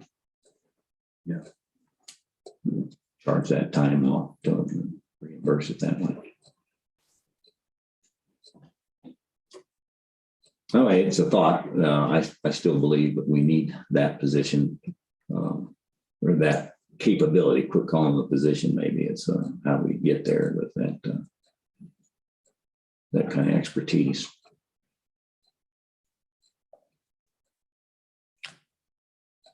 Thoughts, Kevin? I don't think I have anything to add at this point. Yeah, I guess I'm not bought in on the whole need as much as everybody else is, but maybe it's my ignorance. Different perspective, probably more accurate. Yeah. All right, so how do we move forward then? What would be your recommendation, Brady? And I think that's the decision that needs to be made. Right. Do you want You got to options. have a new position, or do you want to change the job description? From my point of view, I would like to change the job description. Is the way I see it should, the cleanest way to do it currently.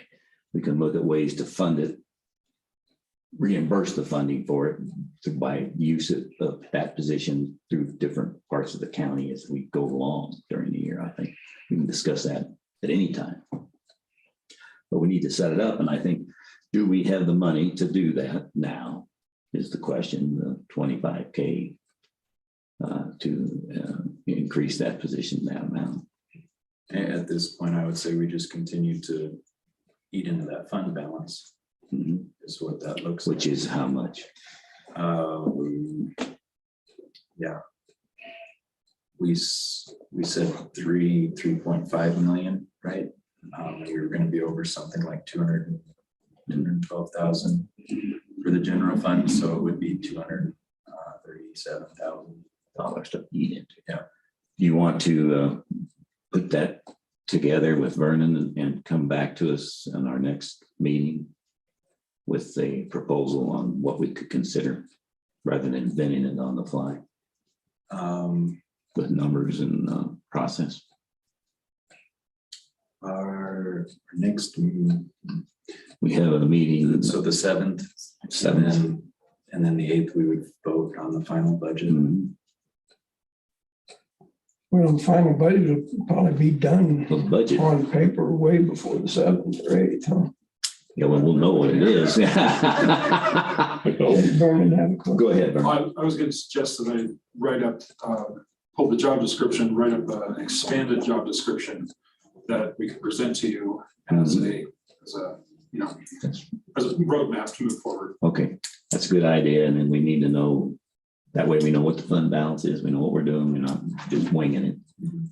And we've got the ability to put that in before we finalize the budget. We don't need a resolution to do that. Let's get a proposal and vote on that. Right. What's the percentage of fringe benefits on a full-time salary? 11.65. 11.6, so roughly 12%. Okay. Got your marching orders. Let's make it happen. So if it was 2 half-time positions, regardless of who they were, that will be cheaper for the county than 1 full-time position. So long as a It's not the same current part-time employee did not get that. Which I think it bears maybe asking the question, is that really right? If we had a half-time position A and a half-time position B, and the same person had both those half-time positions, doesn't make him a full-time employee. It makes him have 2 half-time jobs. That's the way I look at it. I don't know how the auditor or your office or anybody else looks at it, but I'd have to.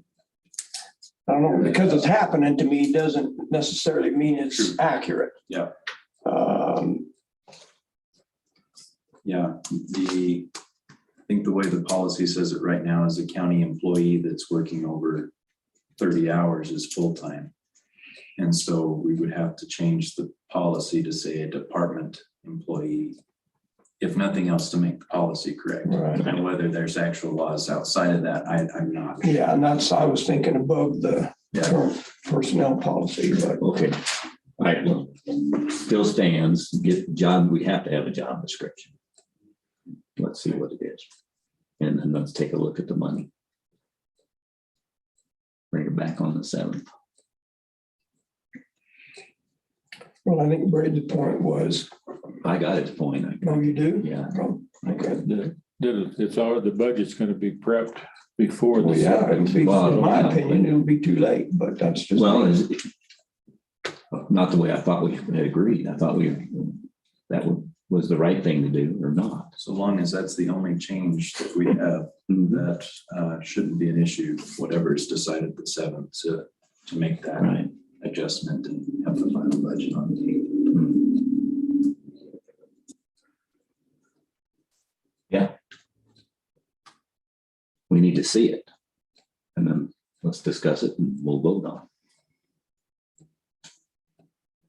And then we'll finalize the budget the next day. Is that what it is?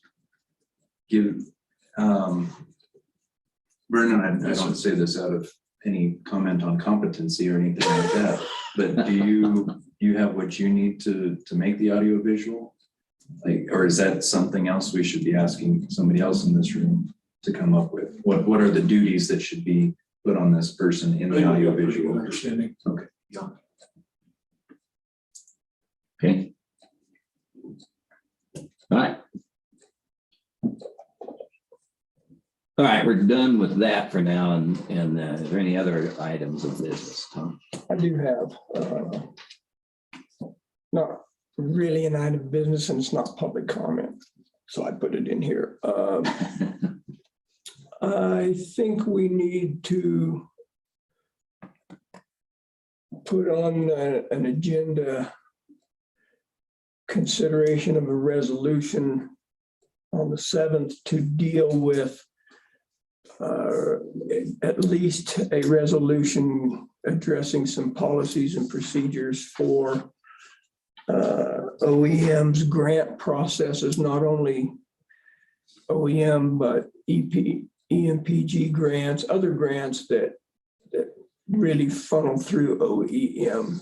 The state gave Adrian a laundry list, probably of 12 or 15 specific things that we have to do to be compliant with those grant requirements and deliverables. And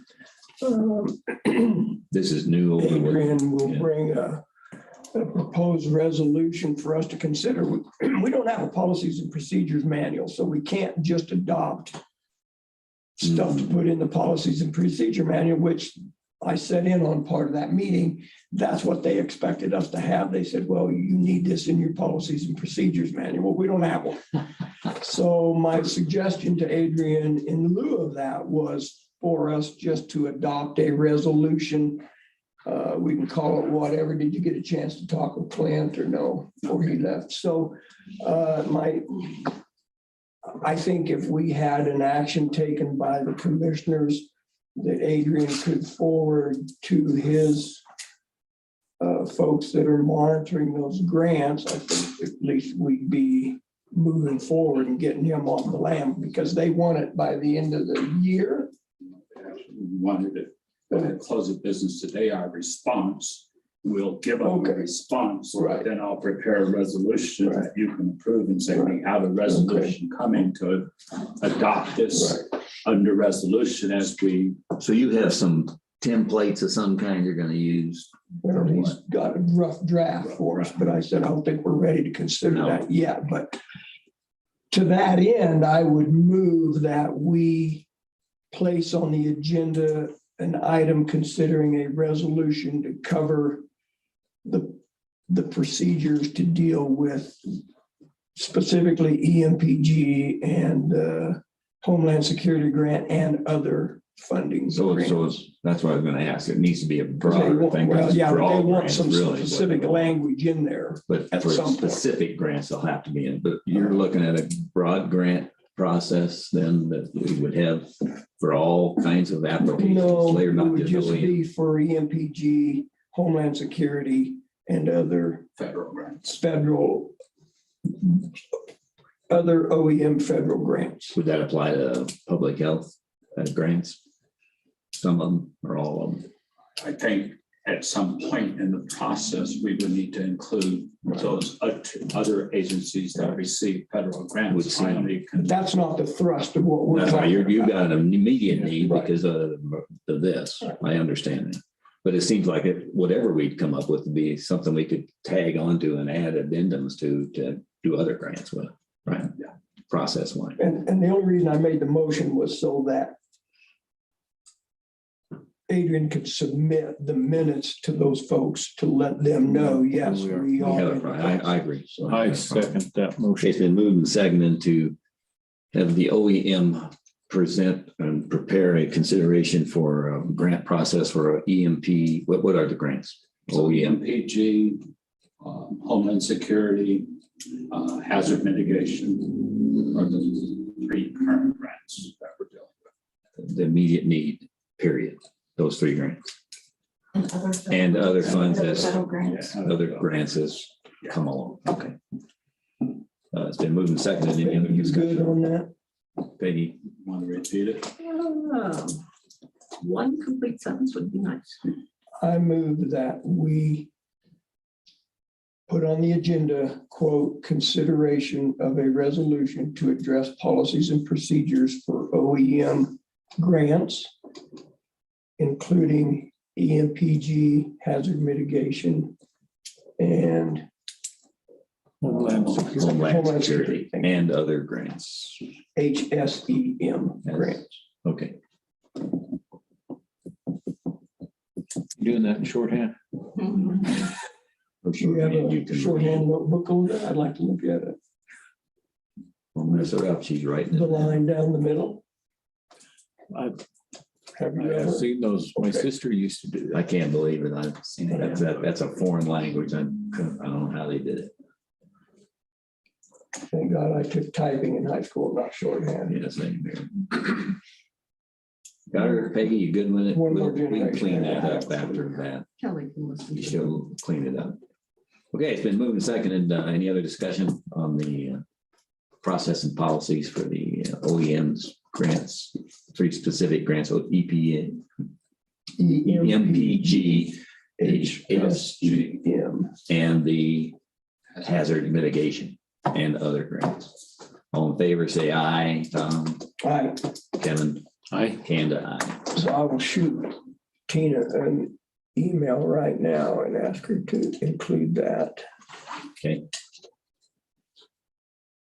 Instead of hazard mitigation, change it to PDM. That's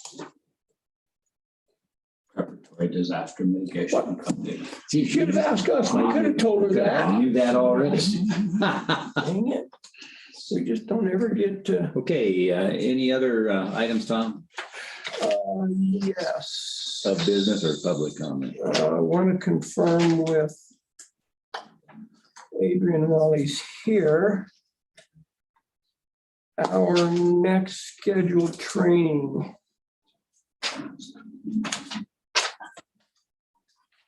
You still gonna do it? I've got it on the 8th Of December, EOC 1002. from 1 to 4. Thought you canceled that. No, we canceled the other one. No, we canceled. 1001. I think we're going to move 1002 into 2022. But I would like to have you just hold that date to see how things are going with our trainer. We got it.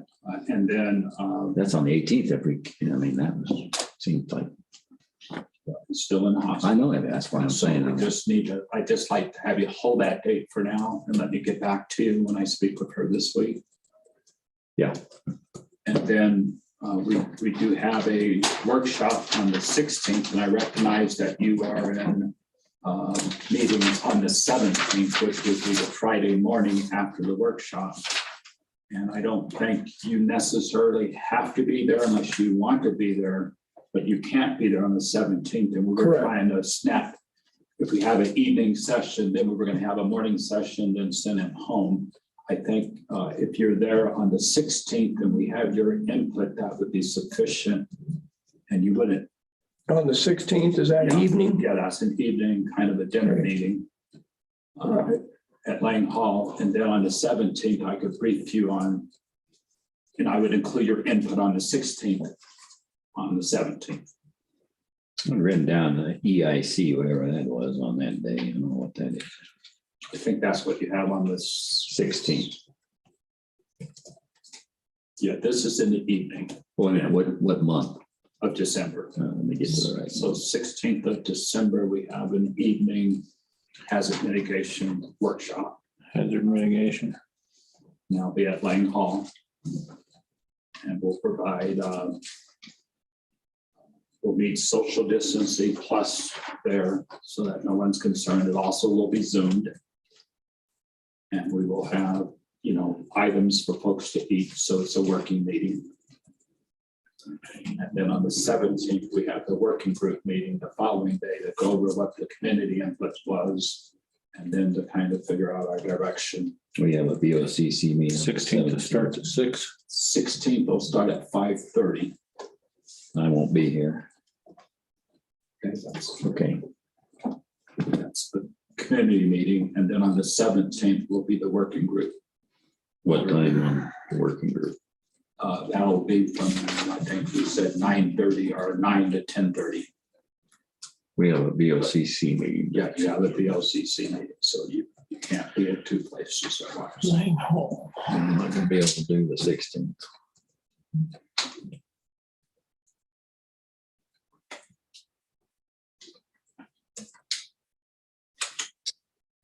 We chose Lang Hall because it's a large enough venue where we could meet publicly, but meet the social distances. What time, Butch? 5:30 on the 16th. Okay, put it down in case something happens. PDM, correct? Yeah. Prepared. Well, it's actually the HMP revision, but it's under the PDM program. Make sure you bring your PPO. What about a PIA? We'll have a PIO No, there. PIA. You understand? OEM. PIA. Yeah, we could have the PITA to be more specific. What is it called? What, the hazard mitigation? Is that hazard what it is? mitigation revision, HMP revision.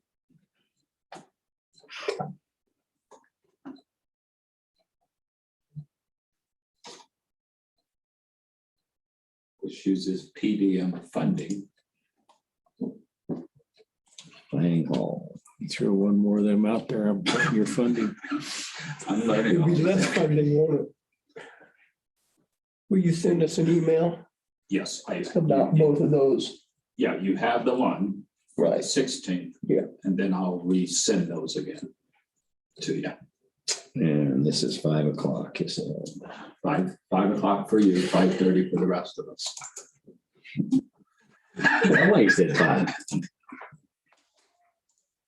Okay, 5:30 it is. Okay. And we'll feed you that. And will you get that copy of that resolution to Clint and Tina Work with Clint to try to get before the 7th? before the 7th. Yeah. Good. Okay. Anything else, Tom? No, sir. Kevin? No, sir. Okay, I got a quick update. I talked to Andrew Zeller this morning. Because of the holidays, what they would like to do is they've got the revisions made to their proposed information pamphlet, their proposed schedule, and their applications. And so would like to email them to us to review, take a look at them as they've got them revised. That would be something that they would like to have us, if we're good with it, and we could just put it on the agenda to agree to on the 8th. They can get the information sheet out before the end of the year and then start the application process in January is what they would like to do. We can discuss that when we take a look at this and discuss it on the 8th. So I told them I would bring that up here because of the, they've had these problems with people getting sick and not being able to get the thing done, but they did revise it and they do have a new application that includes the things we asked them to do, both the private citizen and the businesses. and the information sheet.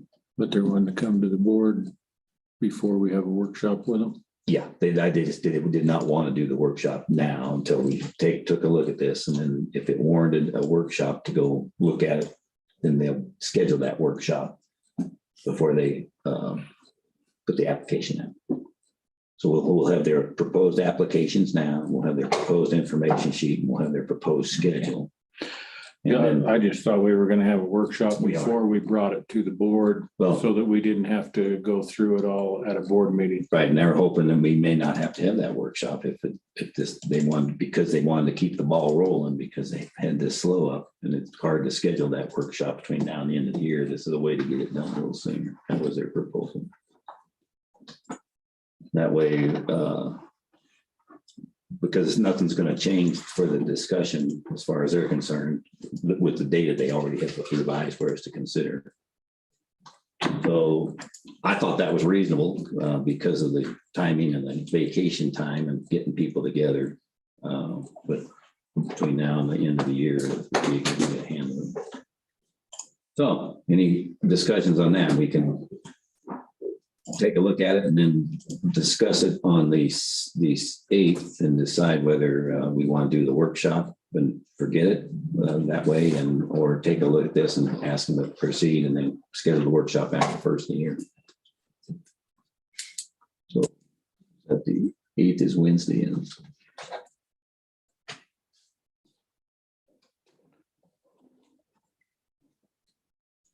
And they'll email it I'd out like to to us. see it as quick as That we was his can, so request. that if there Right. is gonna be some issues, we can know that it. They're gonna email it, Yeah. but that's why I said I'd bring it up today, and if we also, we'll have them send it out today.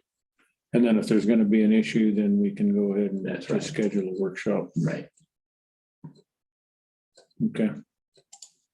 Sound like plans, huh? Yeah, fine with me. Okay. Then we'll have that for easy reading in your room tonight. Kevin.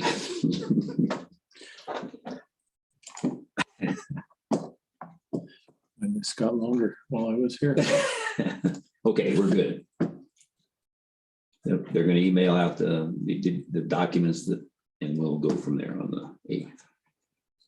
Or via email, I mean, we can discuss that. Okay, anything else?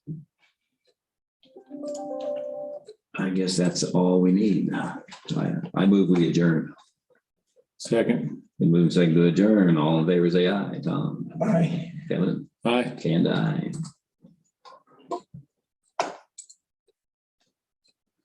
Good job, Braden. Thank you I all. don't care what your mom says. Yeah. Usually she walks by the door.